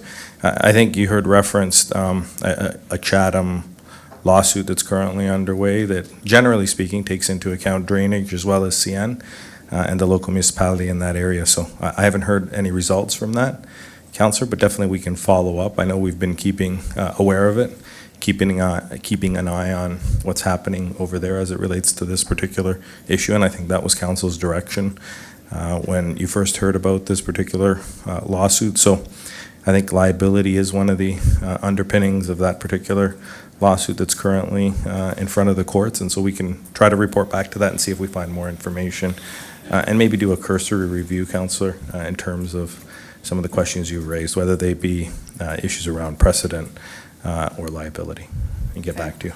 Thank you. There's no question there's a problem. It's just a question of what to do about it. Thank you. Thank you. Councillor Mikla, please go ahead. Just quickly, I know we're beating this up, but can we sue for that $75,000 if this study identifies possible reasons for? I'm not sure we can talk about that kind of stuff, Councillor Miklick, in open session. No. So, have you got any other questions? No, not on Okay, this. thank you. Any other questions for environment, safety, and infrastructure? Moving along. We are now on social infrastructure, page 36. In your booklets?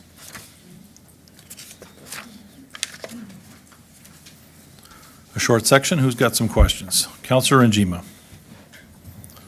Please go ahead. Thank you, Chair Reimer. There were some questions earlier on about the Tamarack bridges.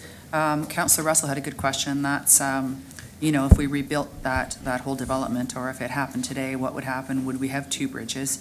So that's a good question. So let's say, so I have two questions. And I'll ask the one related to the statement I just said first. Do we know any idea what would be let's say we didn't replace one of the bridges, the one on the West Avenue one, let's say we decided not to replace that. Do we have any idea of an approximate cost of blocking it off? The related risk, well, we make a decision, for example, but at least blocking it off until maybe a time when we'd have to remove it and reinforce the banks. And do we know the cost of removing it and reinforcing the banks? And then I have another question after that. Director Graham? Please go ahead. Through Mr. Chair to the councillor. So if the scenario was our structural inspections reveal that this is not safe for the public to go across, we have to do an unplanned closure, it wouldn't cost too much to close it off, if you will. We'd have to have barriers in place, et cetera, until we decide what we want to do. It's not something you'd want to leave long-term closed. Just a closed bridge is not a great thing. You know, kids can play on it and things like that and have liability issues when you look at those types of situations. As far as removal, to just come in and remove that bridge is probably $20,000 to $30,000 to do that and restore the banks. Okay, thank you. And another question through you, Mr. Chair. Go ahead, Councillor. So you referred, Director Graham, earlier on to a potential cost savings for replacing both bridges at once. Do you have a range in mind, what you think those bulk costs would be? Through Mr. Chair to the councillor, good question. So we have taken a hard look at this because we feel that, you know, they're both the same bridge, it's the same work, similar location, so, you know, we would anticipate you would benefit from economies of scale.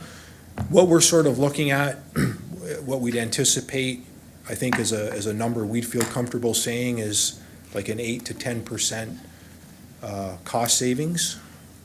But that's just what we're estimating. I mean, it would ultimately, you know, be at the time of bidding and what factors might be at play, but we would anticipate you could look at an 8 to 10% cost savings by doing them both in the same tender.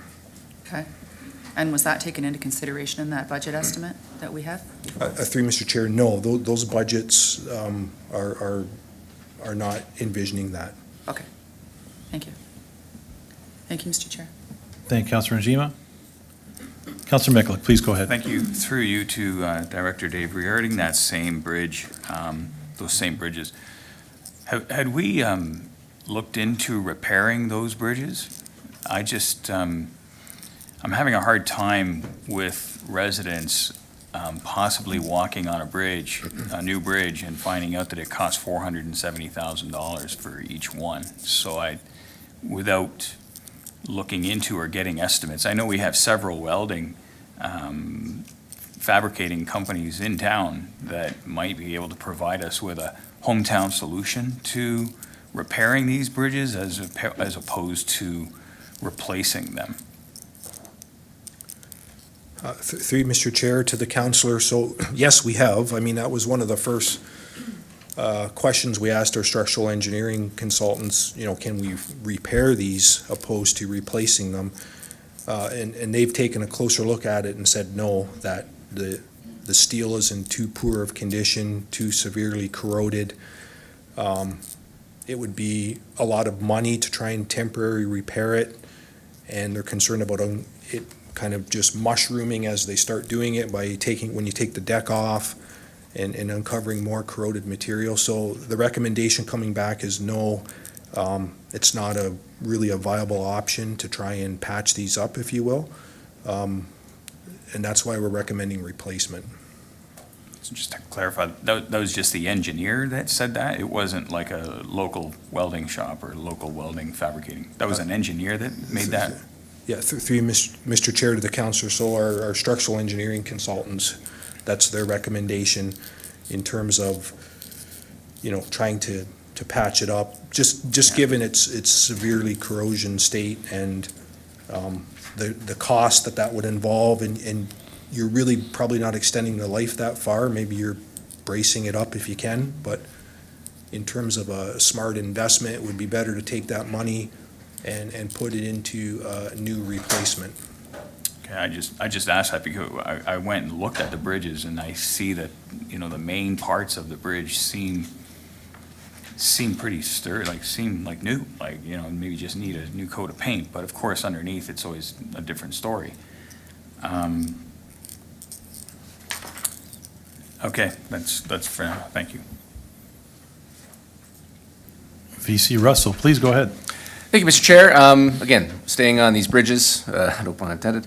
Again, I think, again, from my standpoint, I would like to see the bridge that is going to West Avenue, again, maintained as it is now while the work is done on the one that goes to Meadowood Park.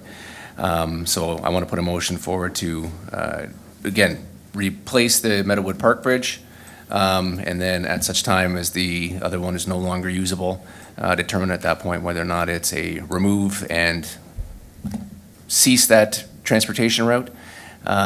Or again, if there is another option where there's fiberglass bridges or some other new technology that might be cheaper and more feasible, maybe I know the new bridge is going to be a little bit wider and has some AT components to it. Maybe if there is an option down the road for that bridge where it's smaller, tighter, again, less expensive construction material, that there might be some options that it could be maintained, but if not, we remove it altogether. So a motion on, I know that was very long. A condensed version, please, Yeah. Councilor Russell. Sorry, that Budget Committee replaced the Tarmac Avenue pedestrian bridge and defer the replacement of the West Avenue pedestrian bridge? Correct? That's the one that you'd like to? Yes. To defer? And just a question through to staff, would you like that deferred to the next budget or just deferred? Council. Through you, Mr. Chair, I'll let Director Graham chime in. I would say just deferred. We will be back in front of you. It's inspected every 3 months. So if and when that inspection deems it unsafe, we would be updating members of council at that particular point in time. And between now and whenever that occurs, we will be looking at potential options. I think, as you said, Councillor, maybe we do something different in that particular location. Okay, thank you. Sure, then through you, Chair, that motion would be that Budget Committee replace Tarmac Avenue pedestrian bridge and defer the replacement of the West Avenue pedestrian bridge. Sorry, yes, correct. I'm saying it incorrectly. You're right. Questions or comments to the motion on the floor? Councilor Timmers. Thank you, Chair. I guess my only concerns are both of these bridges are considered in very poor condition.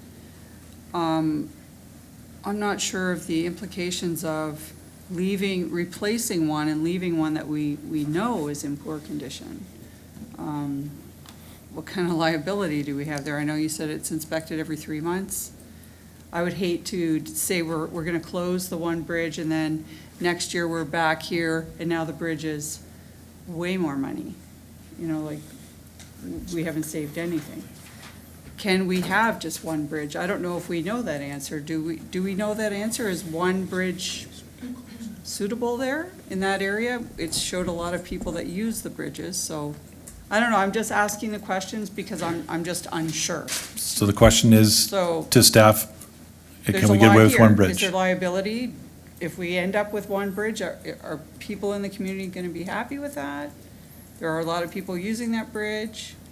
I don't know. I'm just putting the questions out there. I need some answers. That's so. rapid fire, Councilor Timmers, but we'll, Through you, Mr. Chair. Mr. Yeah, CEO will endeavor. There's definitely a lot there that I think a few of us can answer. Will we need to communicate the decision, why the decision, how council made the decision, and what staff I recommended? Absolutely, Councillor. So I think we can do that in terms of trying to address that particular piece. Can we get away with one bridge in terms of just movement and people movement? Yes, we can.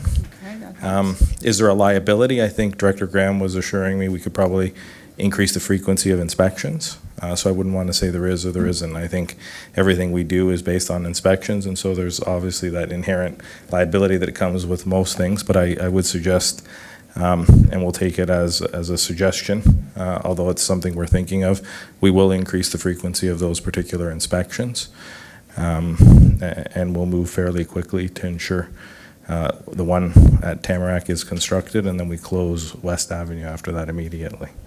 I would suggest we won't wait for it and keep inspecting it following that. We'll make the decision to close that one once the new one's in place, if not sooner. Okay, that helps, that point. I must have missed that point. Okay, thank you, Chair. Councillor Patriva to the motion? Yes. Go ahead. Yeah, thank you, Chair Reimer. And I appreciate Councillor Russell's motion, but I think it might be a little premature, right? I asked Director Graham to look at some scenarios. I don't think we need to pull that trigger tonight, but keep that,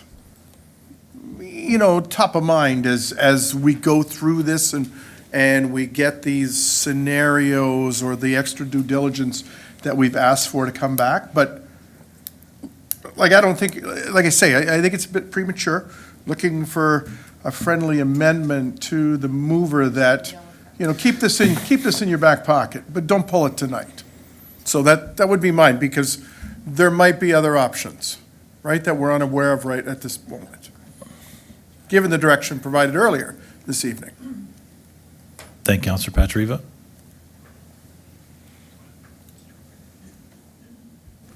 Councillor Russell, please go ahead. Thank you, Mr. Chair. So, again, in response to that, through you, Mr. Chair, to Director Graham, again, to Charlotte, as the budget manager, as we have the main approval request for both bridges, would that be altered with more information coming back on feasibility of different options?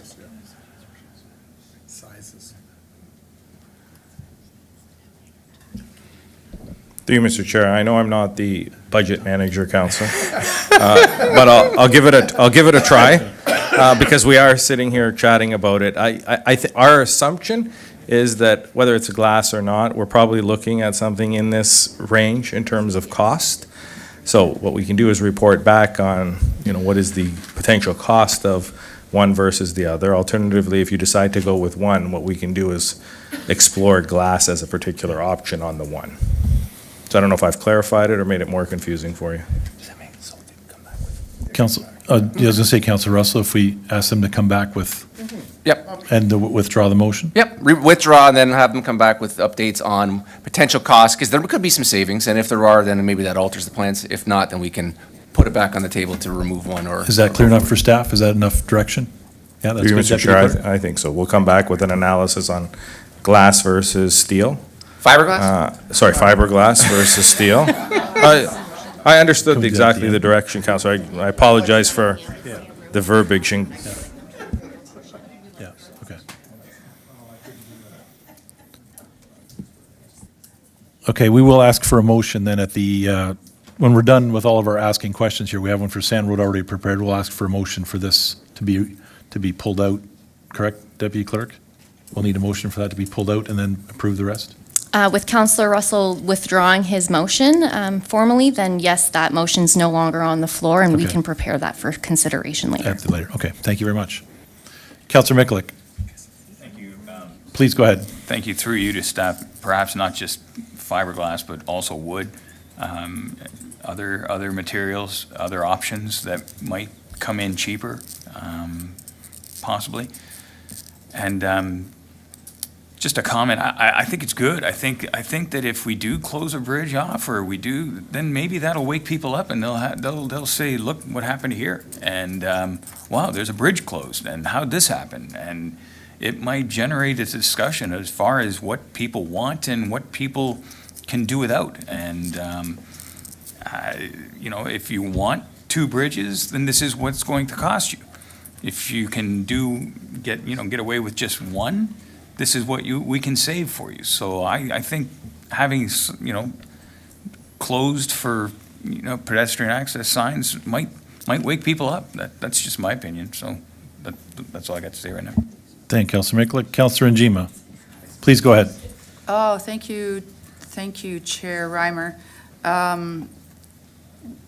One question I would have, or one point I would make, is that maybe when this original development went in, it may have been the developer that paid for those bridges, and whether we anticipated replacing them in the long run, I don't know if we thought about that, but that's something to think about when somebody says, I'll buy you this, remember, you got to replace it in the long run or maintain it.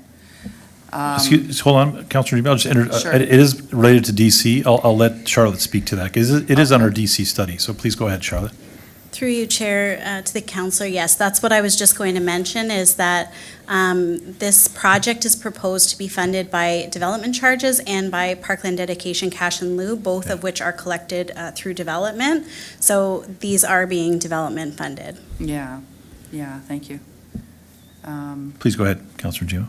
Yeah, so those funds could always be used for something else. It was just a comment. And the glass bridge comment, I was watching, there's a show on Netflix called Disaster Infrastructure Stories or something. And there was a bridge built, I think it was in China, and it was a pedestrian bridge, and they built it from glass. So people are walking over this glass bridge and slipping. And they said, oops. And they had to go and buy rubber mats, and they have to replace these rubber mats. Is there every a 2 years. question there, Councilor Jamil? Yes, there is. Yeah, Okay, there is. let's move on to the question, please. Well, I was talking, okay. Thank you. Thank you for allowing me to tell that story. God, I just thought of that when you were talking about glass. It was really unbelievable. The one bridge that goes over on the Tamarack side, we get complaints about it consistently that it's slippery and people are slipping on it. So I don't know if it's the case on the bridge to the right, but we've heard about that consistently. We have to put those rubber strips on it, and then they get wrecked with snow removal. So I don't know if there's an issue in there that provides some urgency. Yeah. Go ahead, Director Mr. Chair, Graham. to the councillor, absolutely. With our replacement design, we are looking at a much better decking material, so it won't be slippery. That is a concern that we have heard from residents. When it gets wet, it's slippery, and we end up trying to put treads on it, which always don't last long. So Yeah, we'll definitely be addressing that. What about on the West Avenue Bridge? The one I heard most about was the Tamarack Avenue Bridge, but There- do people complain about the West Avenue Bridge? I don't know why one or the other, but Yeah, not as much. It's been more Tamarack, but it's the same situation. maybe that one's just more because it's more popular. Yeah.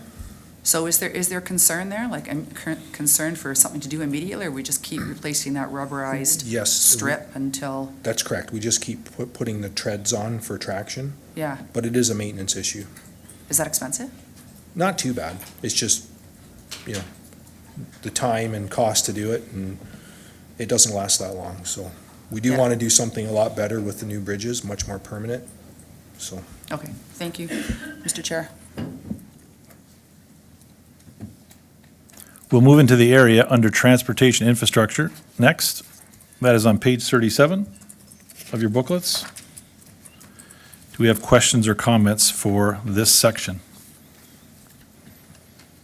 Mayor Easton, please go ahead. Thank you very much, Mr. Chairman. I want to speak to the debt, the calculation of debt for the 1A, Phase 1A. And I, I want to include in that the money that's available for road rehab.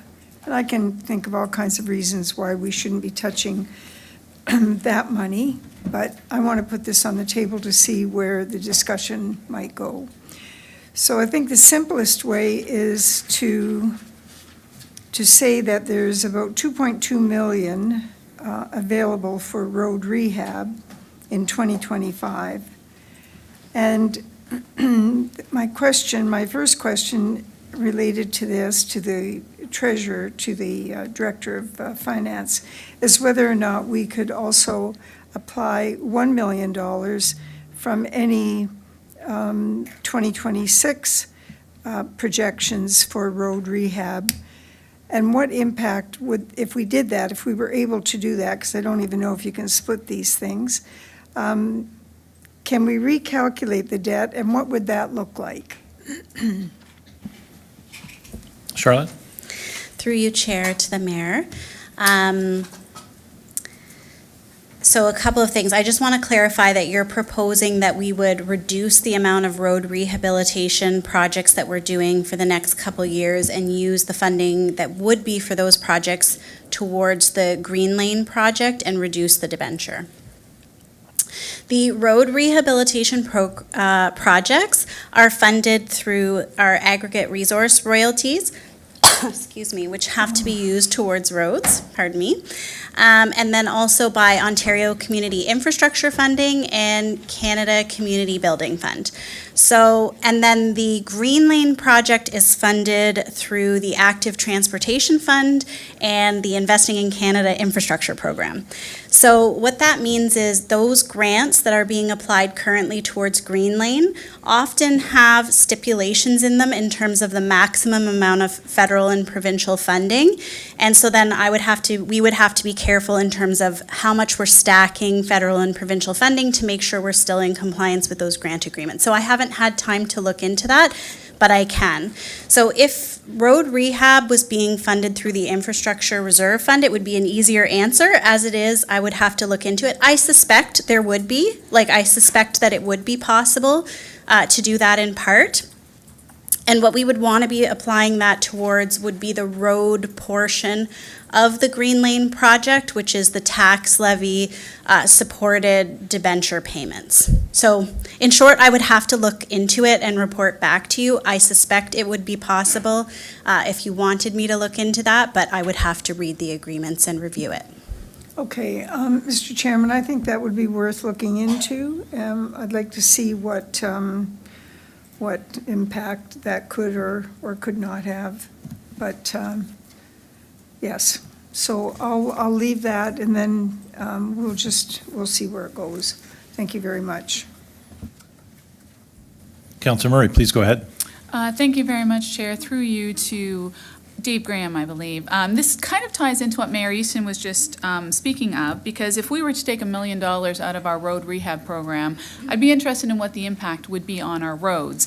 And on page 16, you talk about the fact that currently our pavement condition index is 72, which is a 4% improvement over 2017. And then on page 18, you've got a nice graph. Thank you for the graph. Appreciate graphs. Showing us if we spend $750,000 less, I'm assuming every year, it is every year, then we're going to be back to that 69-ish% range by 2031. And I guess what I want to know is how big of a difference are we going to see, are people going to experience, because you know how people don't like when there's potholes, how big of a difference in experience is there from 72 to 68 or whatever it was? Director Graham, difficult one to quantify, but good question. Through Mr. Chair to the councillor, yeah, it's a good question. I mean, between 68 and 72, I guess it's really just saying you have more roads in better condition for the residents.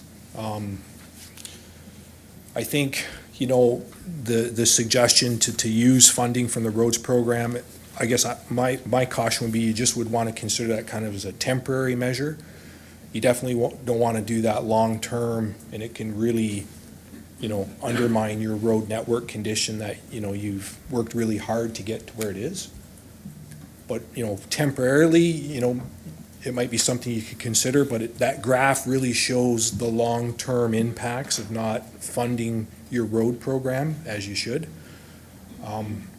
Because we're trying to maintain that sort of level of service of 70-72% if we can, and that's been our objective with funding our road program, to make sure that we can maintain that certain level of service on our road condition on the overall network, and as well maintain the investment that we've made to date.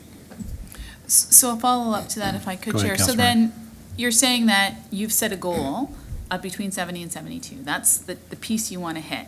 And I recognize that if we're spending less money, we can't maintain that 70 to 72. So I guess what I'm trying to get at is how much of a difference, how noticeable is 68, 65? I know 52, which was what we were quite a while ago, was not good. So we don't want to go back there, but it is a relatively small incremental change in the index, and yet we'd be looking at savings of $750,000 every year. And again, we wouldn't get down to that 68 piece until 31, which is, a little ways out yet. And depending on what other projects are going, you can always bump that up in future years again. So I'm trying to get a handle on how many complaints am I going to get? Yeah. I mean, I guess the short answer would be, the road conditions will deteriorate.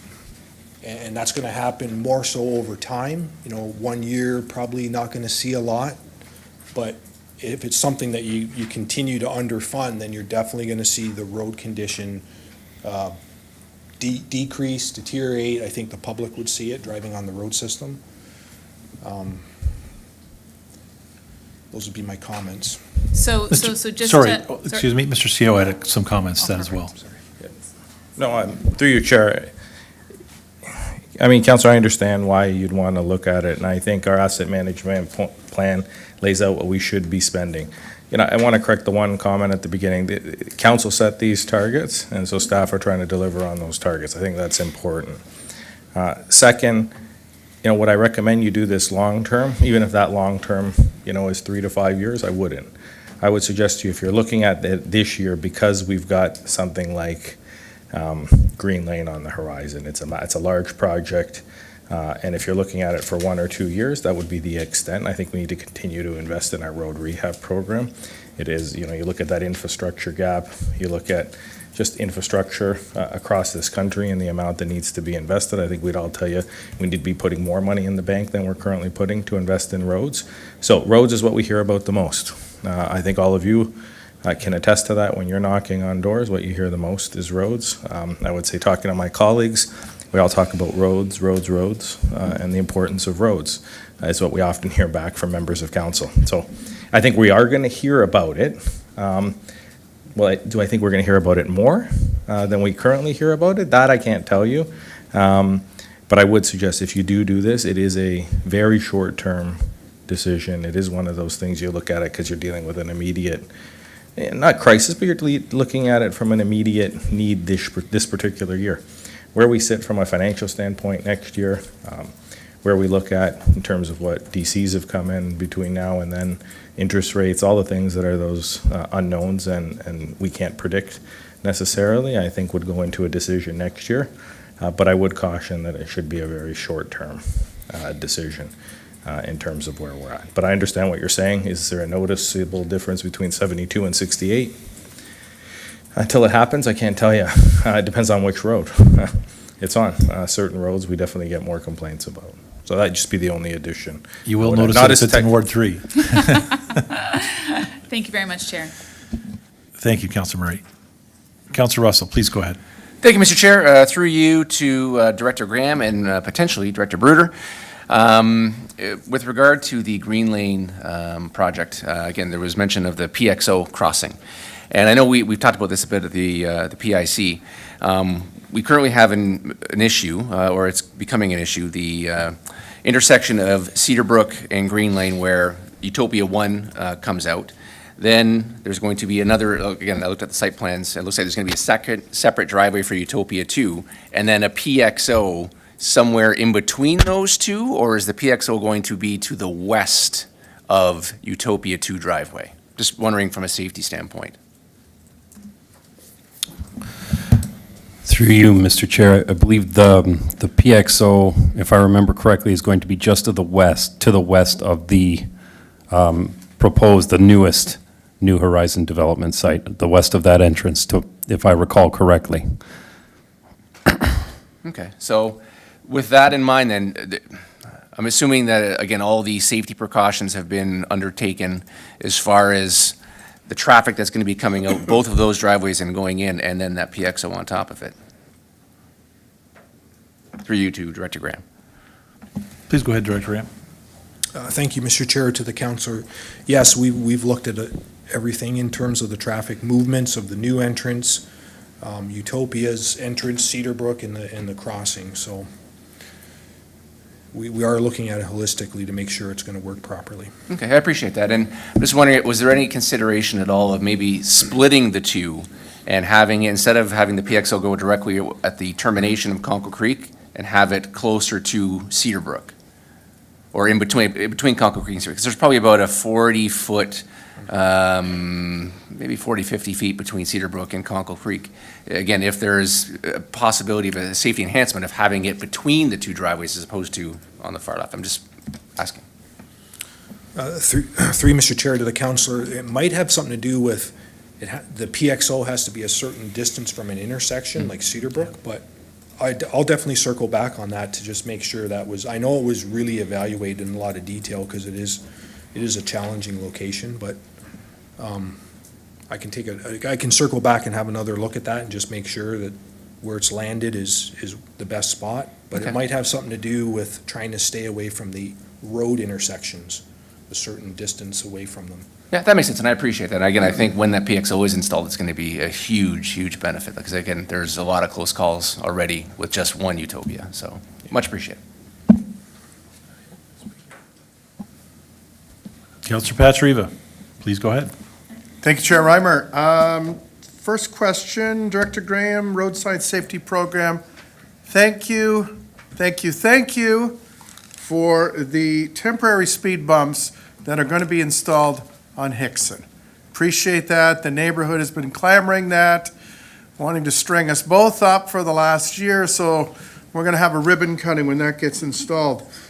Question with respect to the traffic calming studies, Dave, and equipment. So we had talked about a couple years ago about raised crosswalks at intersections. And we had identified some of them on Hickson. We were going to time those with the rehab of Hickson and the installation of the sanitary sewer upgrade. Is that part of this project? Through you, Go ahead, Mr. Chairman, to the councillor. So, not yet. So this is sort of the temporary works. So we're gonna put out temporary speed humps, try them out, sort of get feedback from the neighborhood. Oh, no, I understand that, but we had talked about raised crosswalks at intersections, problematic intersections. Yeah. And I'm thinking this PXO on Green Lane, I was talking to someone today again, and they were preaching the benefits of Rittenhouse Road. I think that's become our gold standard, and so has John Street with the speed bumps there to satisfy our emergency services, right? So I would hate to backtrack, but would like to go forward with those. So just wanted to get your thoughts on that. So, sorry, councillor, on the Green Lane location at the PXO, is Yeah. you're referring to? So, yeah, we can, so what's currently proposed, that we're gonna put a concrete island in the middle of the road. The objective there is to sort of shorten the crossing for the pedestrian and provides more of a pinched lane on Green Lane in both directions to do traffic calming. We aren't currently recommending a raised crosswalk there. Green Lane's a little more of a collector-type road. It experiences, more traffic volume. I know EMS and the fire department, we're trying to kind of avoid full speed humps Yeah. across roads and crosswalks on some of the main roads for, response time. So I think those were some of the decisions to date in terms of that Green Lane PXO. But it will have traffic calming, measures. And the pedestrian can kind of wade in the middle if they would like on the island, kind of a refuge. It shortens the distance of the road they're crossing, so it is a good alternative to a raised. Okay, and I only bring that, and I appreciate that. I only bring that up because I know the day that we were at the installation of the PXO at the corner of William and King Street, along with Councillor Brunet and Councillor Foster, we pressed the button and the lights are flashing and people didn't stop. So it's that added measure to say, something's coming, slow down. And I hearken back to, and again, when we go to AMO, and I think it's really important too in an area like this, there was these glass reflective beads that you could put in the crosswalk. So when your headlight hits them, they illuminate. So you're crossing these things at night, there's lights, it's just an added safety feature because, and again, and we heard it with our emails from Ms. Chapman about, drivers aren't paying attention.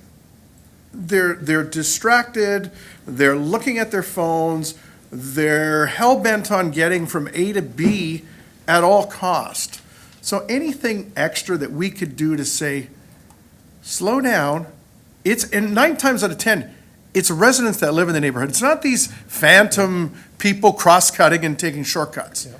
It's your neighborhood. So anything extra we can do to say, slow down, smarten up. I'd appreciate that. Mr. CEO? Yeah, through you, Mr. Chair. I mean, I wanted to chime in because I probably had my own illustrative experience of crossing in that particular area. My cousin, who's more like a sister, moved in. She's Councillor Russell's new neighbor. And so I see a lot of Councillor Russell on the weekends now, not just during the week. But crossing there, absolutely, Councillor. There is no PXO. It is unsafe. Yeah. I mean, I'm definitely attracting more attention than most, but nonetheless, or maybe people are trying to deliberately, find the CAO when I have my Lincoln swag on. But in all seriousness, we will do everything we can, I think, to attract whatever sort of attention. Dave and I have talked about, additional reflective opportunities there. I think Dave highlighted with you. Okay. A lot of the PXOs on the island have fencing and metal posts that can act as a barrier as well. So Okay. definitely something we'll take into consideration. Okay, and terrific. And my second question, Chair? Okay, and it's with respect to the discussion around, actually, no, you know what, I'm gonna pivot on my second question. So to Director Graham, on the road rehab and resurfacing, we've got Juniper Court there. Would that not be better bundled, and I know it would increase the cost, but with the Green Lane project? I mean, you're gonna be laying down asphalt there, economies of scale. You've made me think this way. I'm thinking that should be part of the other without increasing the cost. Thoughts? Director Graham, see what you've created. Yeah, Yeah. no. So through you, Mr. Chair. Please go ahead. That's why it's in there.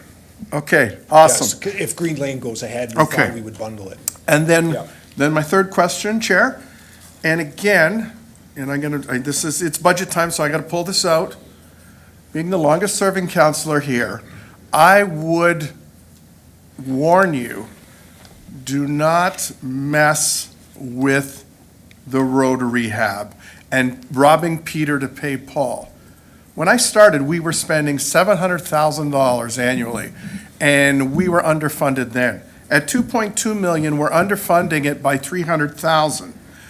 I would have faith in our staff to go out and get that grant. Hopefully, MPP Osterhoff or his staff is watching tonight, right?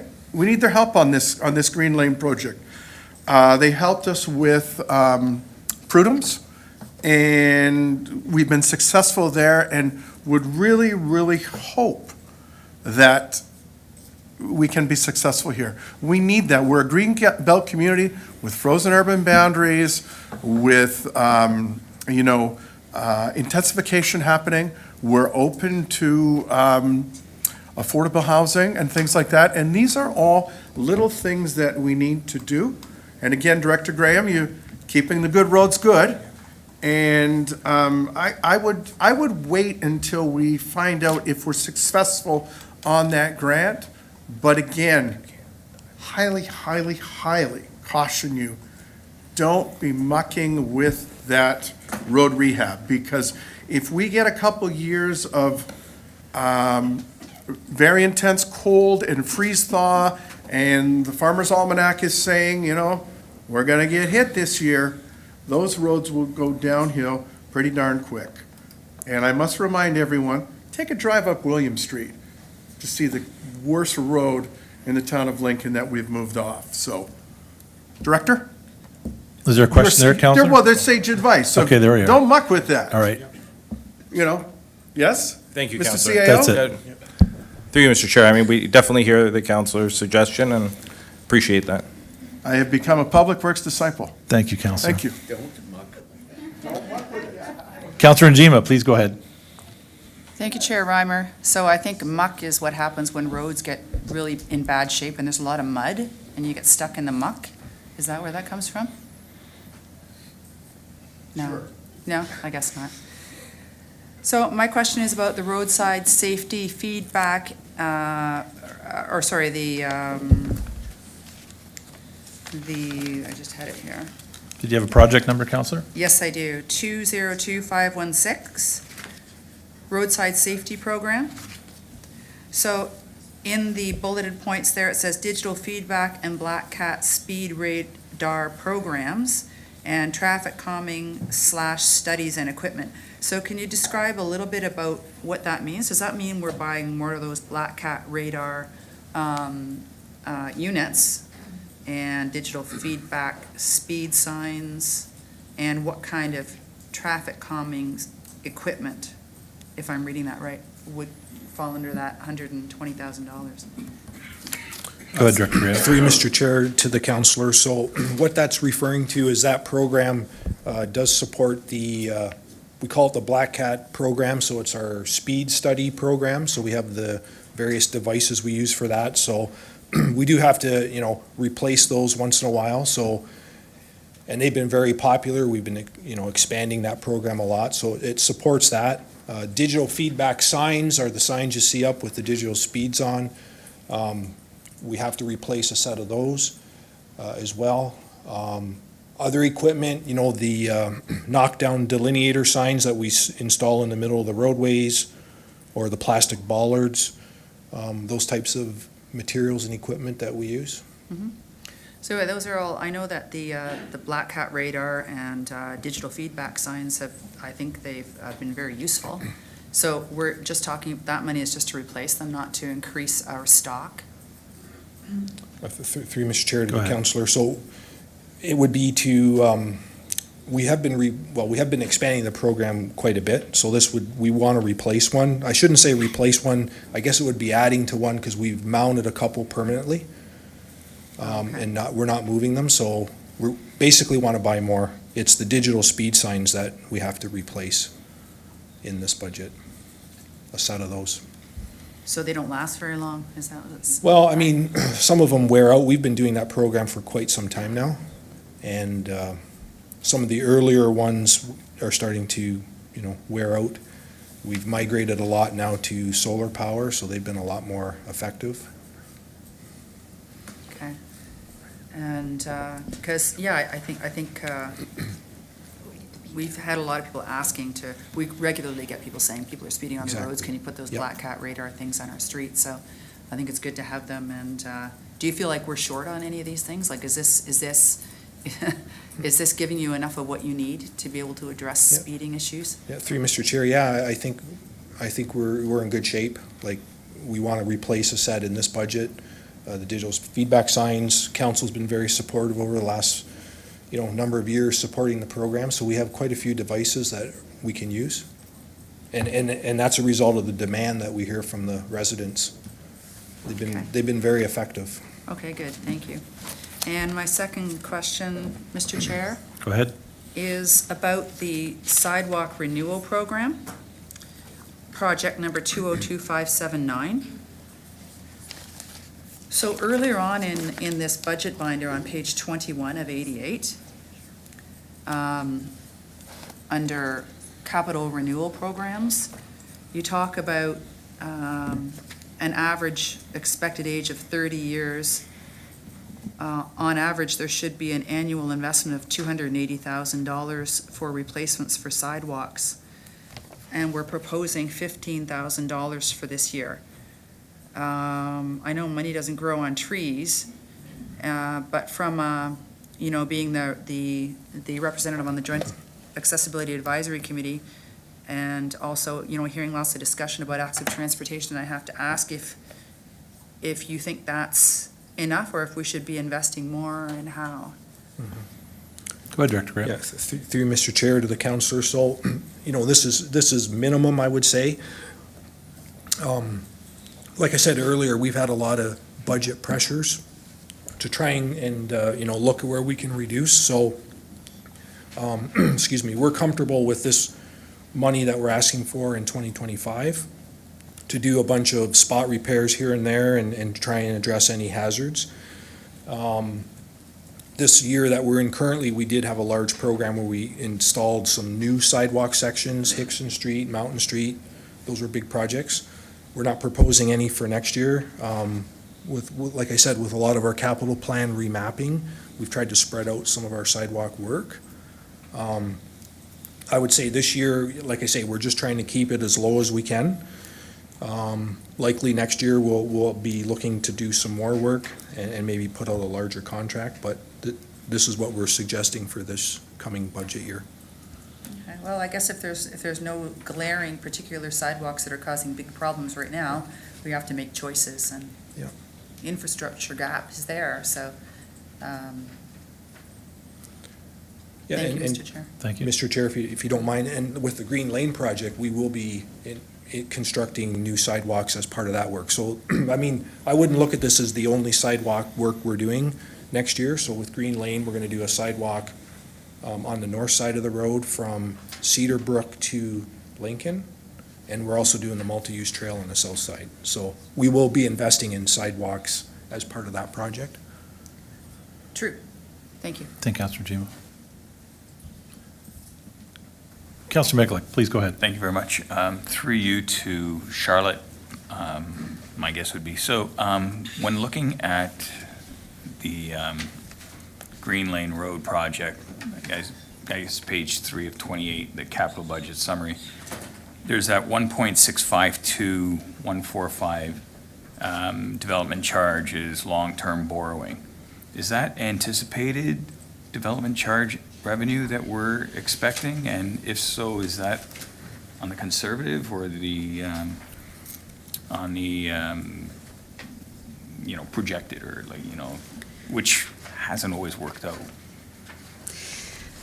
Through you, Chair, to the Go ahead, Charlotte. counselor. It's true, development charges are not guaranteed. The timing of them, we don't always know. We do have a great number of plans that go into it. And, as you know, even the Director of Planning and Development could speak, but I know even in the last couple of weeks, we've collected almost $4 million worth of DCs. So we definitely see those fluctuations. It's not typically the type of revenue that is steady and even throughout. It tends to be a development's coming online, you collect a bunch, then you might have a lull for a period of time. So there is an unpredictability there. In terms of the 1.6 million, that's DC debt. So how that works is it's kind of taking into account the fact that we may not have all of it available right now. You take out a debenture to fund that portion of the project, and then the DC Reserve Fund pays the principal and interest payments on the debenture. So that budget is anticipating that we would take on debt for it, and then the DC would pay the debt, as opposed to if we had all the money in the reserve fund immediately right now and we pull it all out at once. Fair enough. I'm just concerned about the DC reserves because, previously we approved almost 200,000 from a DC reserve fund to partially fund that project, and now we're not seeking anything from that DC reserve fund. So I just want to make sure that the DC reserve fund is properly funded to be drawing from in anticipation or, forward thinking. And to the mayor and to the mayor's point about taking on debt or trying to find ways of saving money, with the roads thing, I appreciate Councillor Patriva's decisions, but hopefully, if things do take off and things do move, then that would be a short-term sacrifice to make to get us through this little hiccup. And just one more. Go ahead, Councillor. Geez, I just lost me. Happens, eh? Do you want to go to, I'll go to the next. Mayor Easton and then come back? Mayor Easton, please go ahead. Thank you very much, Mr. Chairman. I'd like to hear a little bit more about the monitoring on the 9th Street Bridge. I'm trying to remember when that bridge was done. It seemed to me, if I recall correctly, it was a pretty creative solution. What is it that we're monitoring? Through Mr. Chair to Madam Mayor, so we're not actually monitoring the actual bridge structure. We're monitoring the embankment approaches. So the soil embankments, there's a retaining wall there, Gabion retaining wall, that brings the road up to the bridge elevation. So that's what we've been monitoring, is the embankments. And Mr. Chairman, through you, is it that there's slippage that could occur, or that it has the potential to deteriorate, although I've seen Gabion walls last for decades? Yep. What is it about this one? Through Mr. Chair to Madam Mayor, so that's what we've been worried about. I mean, our monitoring results have been favorable But that's the reason we're monitoring it. There's a lot of drainage in that area and groundwater, and there's been concern that those gabion walls may have some issues with them. So it's something that we've just proactively monitoring every year to see if there's been any change, any issues, and I know this is the last year we plan on monitoring it based on favorable results. So it's more of a proactive monitoring program in terms of making sure that we don't have any slippage with the road as it goes up to the bridge. Okay, all right, thank you very much. And Mr. Chairman, I'd just like to comment on this idea of the flexible DCs, whether or not, again, you know, it's not that we need to jump on the bandwagon of every potential solution, but I'm wondering if DCs could be paid on a more flexible loan basis. Because I know we've had some discussion about what we're going to debenture in the future. We haven't made any decisions, but it's been put out there that possibly we should be looking into that. What about that as an approach? Go ahead, Charlotte. Through you, Chair, to the Mayor, yes, I can look into that, whether there's a more flexible option. I also think, based on what I said, even of what we collected in the last couple of weeks, which, as you know, was after the budget book was printed, I think we can always constantly monitor that. So again, like I said, the debt application would be in the spring of next year, so we can monitor and look at how much DCs we collect between now and then. And there's the potential that maybe we can reduce the amount of DC debt that's required for this project by taking some of the money directly out of the reserve fund. But I just want to keep the base level in the reserve fund safe enough to have an amount there for contingencies in case we do have a lull at a point in time. So it's kind of a balancing act that we're trying to attain, but it's definitely something that we can look at. And I think that's very encouraging, because we should always be trying to find better ways of evaluating. And so I think this is one of those, and maybe you don't do these things unless you're confronted with the circumstance, and we have that now. We know what it's like for that to move in waves, and it would be a good thing to have that information available to us. Thank you. Thank you, Mr. Chairman. Thank you, Mayor Easton. Councillor Mikulik. Thank you. Came back to me. I knew it would. With respect to the DCs, through you. So when you mentioned that we recently received $4 million in DC charges, my thinking is that is to avoid paying the higher rate that is proposed to be imposed with our DC rate study, or am I incorrect? And if so, will that have an effect on our DC rate study as far as revenues or anticipated revenues based on the higher charges? Through you, Chair, to the councillor. I mean, I can't guess why people pay when they do. There could be a number of reasons, including the timing of the development. However, DCs are indexed at the beginning of each year. So there is always a change in the amount of DCs based on what's happening with the construction price index. However, at the same time, when you receive the cash earlier, you typically have it invested and you're earning interest on it.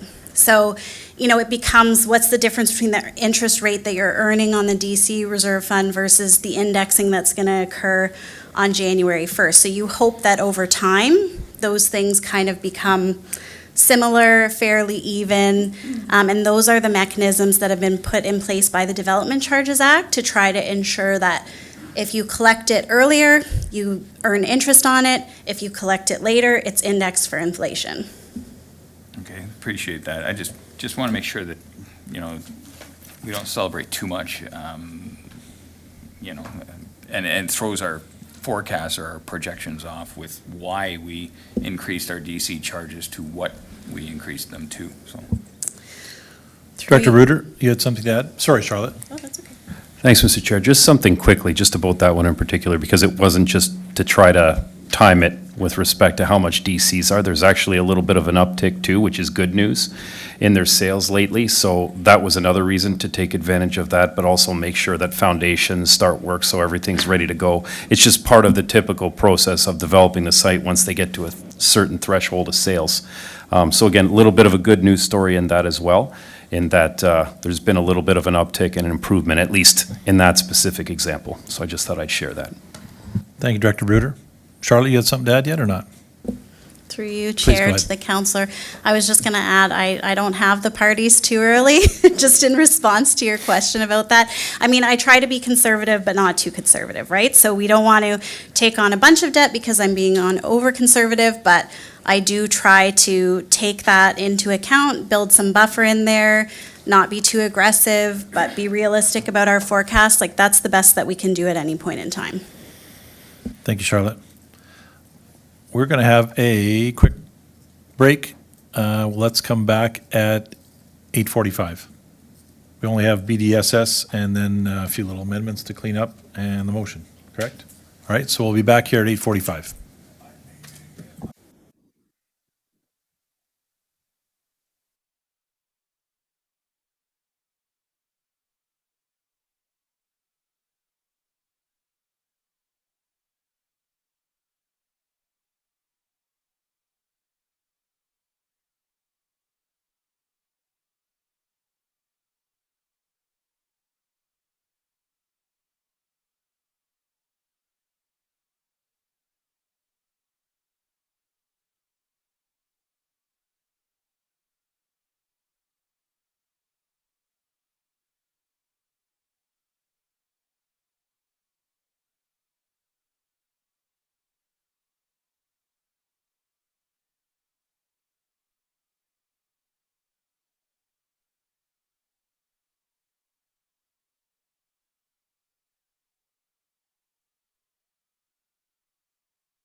Welcome back, everybody, for the remainder of the budget meeting this evening. Before we go any further, I'm going to ask our Director of Planning just to say a few words, just to fill in a few of the voids around the DC conversation. Go ahead, Mr. Bruder. Thanks, Mr. Chair. I just wanted to add one other element of it that I thought might be helpful, that maybe gets overlooked when it comes to development charges. A lot of times when we talk about development charges, what could be coming in, we're thinking about residential units. That's what really we're thinking of. And a lot of times that's true, that's a big driver. But I just also wanted to highlight, there's some other big actual agricultural developments that are in the pipeline as well, some of which are really driving to complete their site plan. I think of Alborgo Winery with the accommodations up on Zimmerman Road and a few others. And I just wanted to highlight that those can also be very big contributors. Obviously, with agricultural uses just being agricultural, there's no DCs there, but all the commercial, all the other elements of, say, a winery, a brewery, or another agriculturally related use, even like a produce, like a shipping facility, those all have development charge components, and there are a variety of them currently in the hopper at various stages. So I just wanted to highlight that as well. It's a piece that sometimes gets overlooked, and I thought it would be something important to note for council. That's all. Thank you. Thank you very much, Director Bruder. Page 40, the last topic we have, or the last in our capital project details, is the BDSS purchase. As before, any questions to this piece? And let's be very specific on what's written here in the book and what we're dealing with, our description, justification. There's lots of questions around BDSS, but please, if there's pretty pinpoint focus on what we have here with regards to our budget that we're talking about this evening. So, Councillor Timmers, please go ahead. Thank you, Chair Reimer. Through you to Charlotte. I believe you answered this for me, but I just want to be clear. So the debenture over 10 years, it's an incredible amount of interest over that period, but I believe you said that it is open, so we can pay that off at any time. So I'm thinking, once we bring in some funds through that property, that we would look to paying that off. Is that correct? Charlotte, please go ahead. Through you, Chair, to the councillor. I mean, this is ultimately council's decision, but that is the way the loan is structured, is to give that ability. There's a 5-year period where during that period of time, we would pay interest only, and we can pay down portions of it. And we can actually pay down some and then pay down a little more and then pay down a little more. The only thing is that it's non-revolving, which means that say we borrow 4 million and we pay down 1 million, we can't re-borrow that 1 million. Like, as you pay it down, you've kind of lost that room over that period of time. But yeah, it has been structured because we're still in that public consultation stage. Council's still determining what's going to happen. I wanted to make sure that it was structured open-ended so that we would have that potential. Perfect. Yeah. Thank you very much. Thank you, Chair. Thank you, Councillor Timmers. Councillor Mikulik. Thank you very much. Through you to Charlotte as well. I noticed that we're taking a debenture term of 10 years on that. Why are we only doing 10 years and not 15, 20, 30 like we do with other projects or real estate? Like a typical home mortgage is 25 years. So why are we choosing 10 in this case? Charlotte? Through you, Chair, to the councillor, we actually went through a process this year where we changed the term of some of our loans in the forecast. So large dollar projects are at 30-year, medium-sized projects are at 20-year now, and then smaller projects are at 10. This one, it was more because they're really, we're not sure what's going to be happening with that site, and if there were further costs on that site, that might be over a longer period of time, but the thinking was related to the land, 10 years would be a reasonable period of time, and then whatever else is decided, we would evaluate that at that time. Thank you very much. And just one more Go ahead, question Councillor. regarding this purchase. The purchase price is actually, my understanding, 2.85 million. There's a difference there of 1.15. Can you give us an idea of what sort of expenses, what sort of forecasted expenditures we're going to be looking at with $1.5 million? I understand there's real estate, and legal, and this and that, but what other sorts of fees or what, that comes up with a number of 1.15? Through you, Chair, to the counselor, right now, that additional amount isn't earmarked for something specific other than legal, closing costs, and incidental costs. Debentures in municipalities can only be used for capital costs. So that means we can only use those funds for costs that are related to getting that land ready for its intended use, purchasing the land, like anything related to that land. So we just wanted to make sure that we had the borrowing in place so that once we take possession of the property, if there are costs that we have to incur, we have the means in order to address those costs.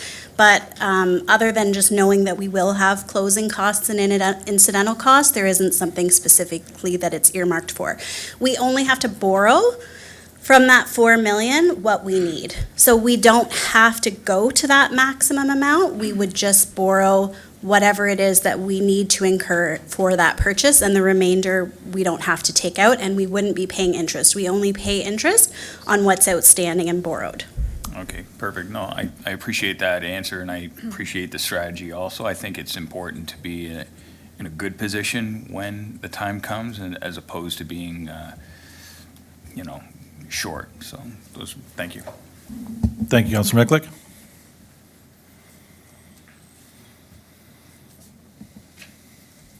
Moving along, we have a couple amendments that came out of discussion this evening, and could you put those on the big screen for us? I sure Devan? can. I'll do the first one, if you're okay with that, regarding Sand Road.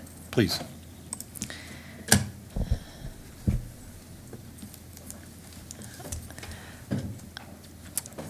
So based out of the discussion, I do have a motion moved by Madam Mayor that Budget Committee directs staff to engage CN Rail and the property owners regarding the Sand Road Drainage Assessment Project 2025-85 and report back to Budget Committee at the next meeting.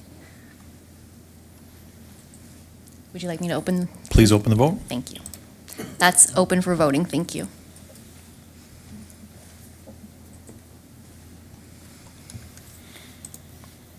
And that motion carries. Thank you. And the next one, I believe, by Councilor Russell.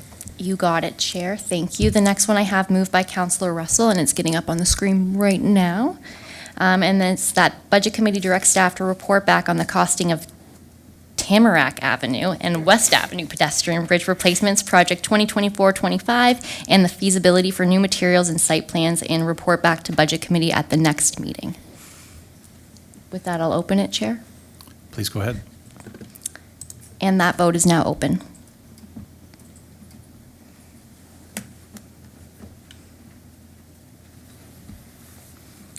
And I will close that, and that motion carries. Thank you, Chair. Should I read this full motion then, Devan, or are you going to? I can put it back up on the screen and read it for you if you'd like. That with those sounds great. With amendments. those amendments, please. Please go ahead. Thank you. So it is moved by Councillor Russell again, and it's that committee receive and file for information report FN 1424 and presentation regarding the 2025 capital budget, and that committee acknowledge that the treasurer has updated the calculation of the town's annual repayment limit, ensuring the town is within the provincial limit, and that committee endorse all capital projects approved for debenture as they will have a useful economic life that is the least equal to the term of the debentures, and that committee recommends to council to approve the 2025 capital budget, including debt funding as outlined in Appendix B of the report, except for Sand Road Drainage Assessment Project 2025-85 and Tamarack Avenue, West Avenue Pedestrian Bridge Replacements Project 2024-25, which staff are reporting back on.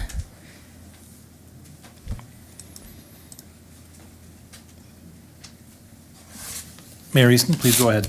Mr. Chairman, just to clarify, on the direction that was given to staff to bring back information regarding the debt funding for Phase 1A, I want to make sure that we're still going to have an opportunity to review how that funding is going to be done in the future once the treasurer comes back. Will that require a change to this? I didn't think we were going to need a motion. Just,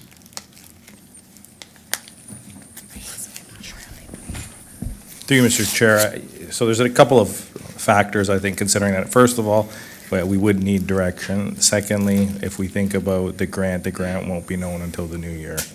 So I think all of that plays in to what the mayor is suggesting, but we're in your hands. But that wasn't direction that we received. does that help, Mayor Easton? I couldn't hear, I'm sorry, Mr. CAO. Could you please repeat that, Mr. CEO? Through you, Mr. Chair, and Charlotte, I see Devan looking at Charlotte, so have we missed something? Nope. Okay, so I'll try to repeat that. Through you, Chair, to the mayor. We didn't actually receive direction. I know there was conversation. Should council, or want to provide direction, I'd suggest you do that in the form of a motion. One of the concerns I think Charlotte has is for us to report back on all the elements of this. We don't know where the grant's at, likely until the new year or early in the new year, if that. So we're probably thinking January or February. So there is a timing issue is just what I had highlighted, Mayor.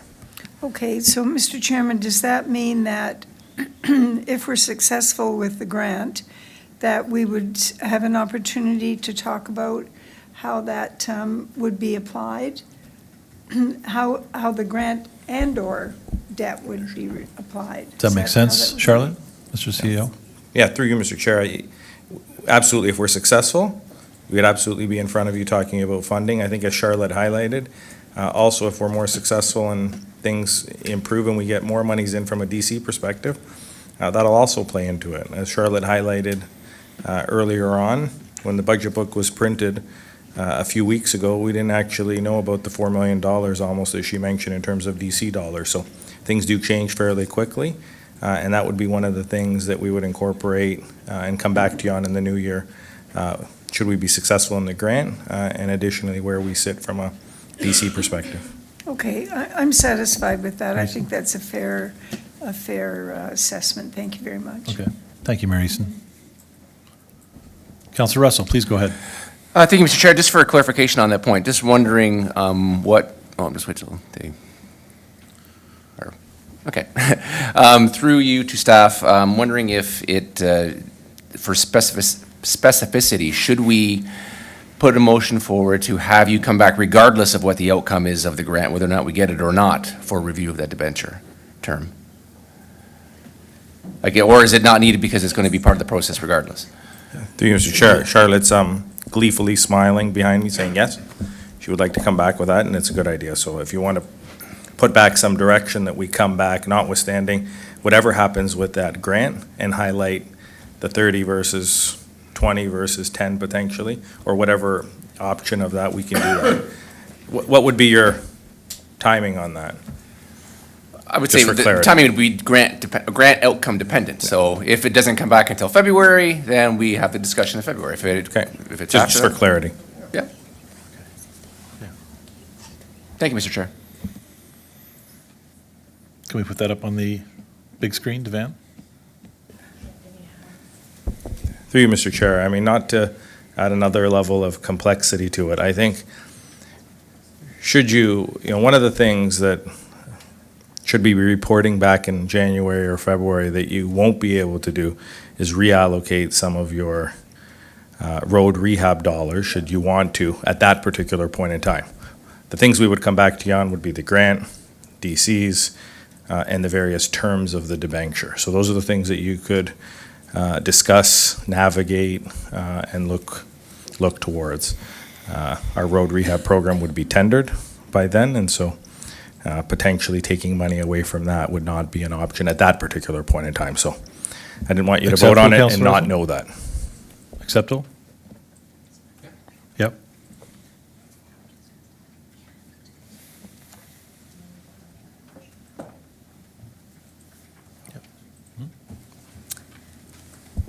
Thank you, Chair. I'm just going to put the motion on the screen. I have it moved by Madam Mayor that Budget Committee direct staff to report back on the outcome of the grant for Green Lane Phase 1, Lincoln Avenue to Cedarbrook Lane, and the resulting recommended debenture. It's thinking, I'm sorry. Mayor, that's good. And if you are okay, Chair, I'll open that vote. Please open the vote. The vote is now open.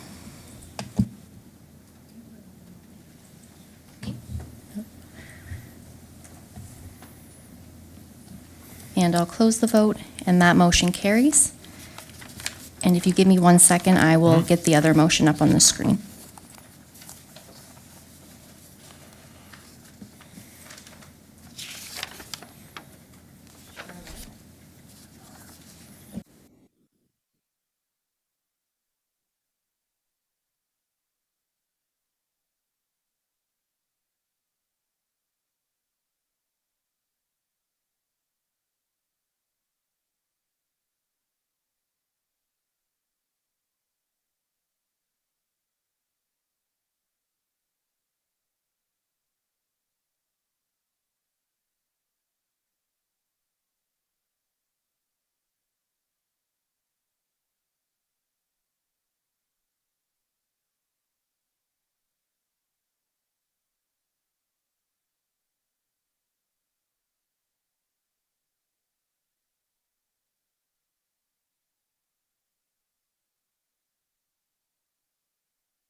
Bear with us, we're just rewording, wordsmithing.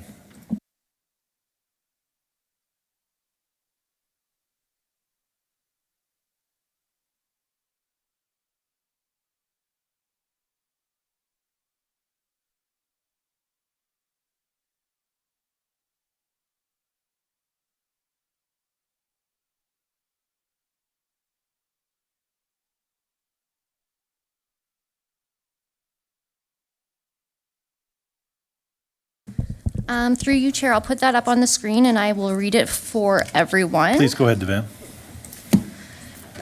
So the motion is that committee receive and file for information report FN 1424 and presentation regarding the 2025 capital budget, and that committee acknowledge that the treasurer has updated the calculation of the town's annual repayment limit, ensuring the town is within the provincial limit, and that committee endorse all capital projects approved for debenture, as they will have a useful economic life that is at least equal to the term of the debenture, and that committee recommends to council to approve the 2025 capital budget, including debt funding as outlined in Appendix B of the report, except for Sand Road drainage assessment, Tamarack Avenue, West Avenue pedestrian bridge replacements, Green Lane Phase 1, Lincoln Avenue and Cedarbrook, which staff are reporting back on. Can you just move that up? Can you scroll up? Scroll up so they can see it. When it's open to vote, it's possible to read the entire text box, but until then, it's not. If you would like, I can open the vote without us voting on it until you're ready, if you'd like everyone to read it. Just everyone can see it, sure, if you could do that. Just everybody hold on so we can see. So See the whole I'm going to motion? open the vote, but please do not vote yet.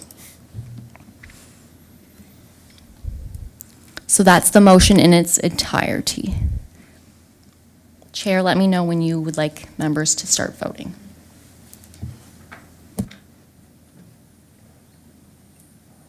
Please go ahead with a vote.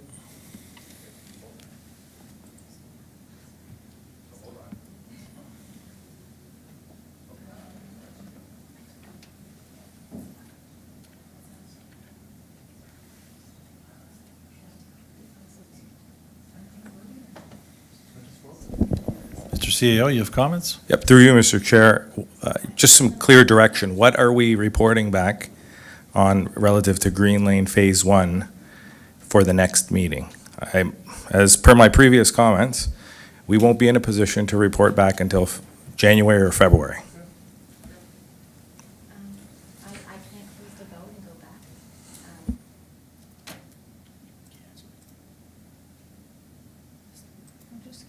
In terms of that motion, CAO, if it helps, there's no specification as to what meeting that's coming back. It's just reporting back in general, so there's no tie to a next meeting. It just says that Budget Committee directs staff to report back on the outcome of the grant for Green Lane and the resulting recommended venture. Through you, Mr. Chair, we'll be back in front of you at the next committee then with Green Lane as well, because you will need to approve that so that we can move forward with the funding for that. We need to ask for the funding, the amount, and then come back to you once funding is approved and subsequent funding applications are heard back on relative to this. So you can't remove it and not fund it until February is, I think, what I'm trying to clarify for you. All right. Through you, CAO, we can, and Chair, we can put that into the minutes to make sure that's accurately reflected.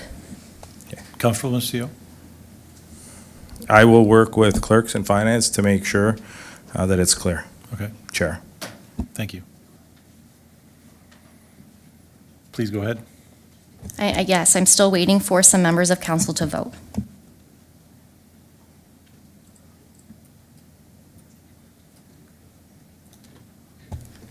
I will close the vote and that motion carries. Thank you, Chair.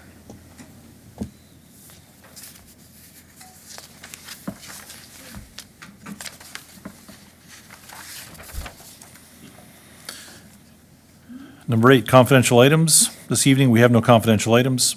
Number 9 is committee remarks. Does committee have any remarks this evening?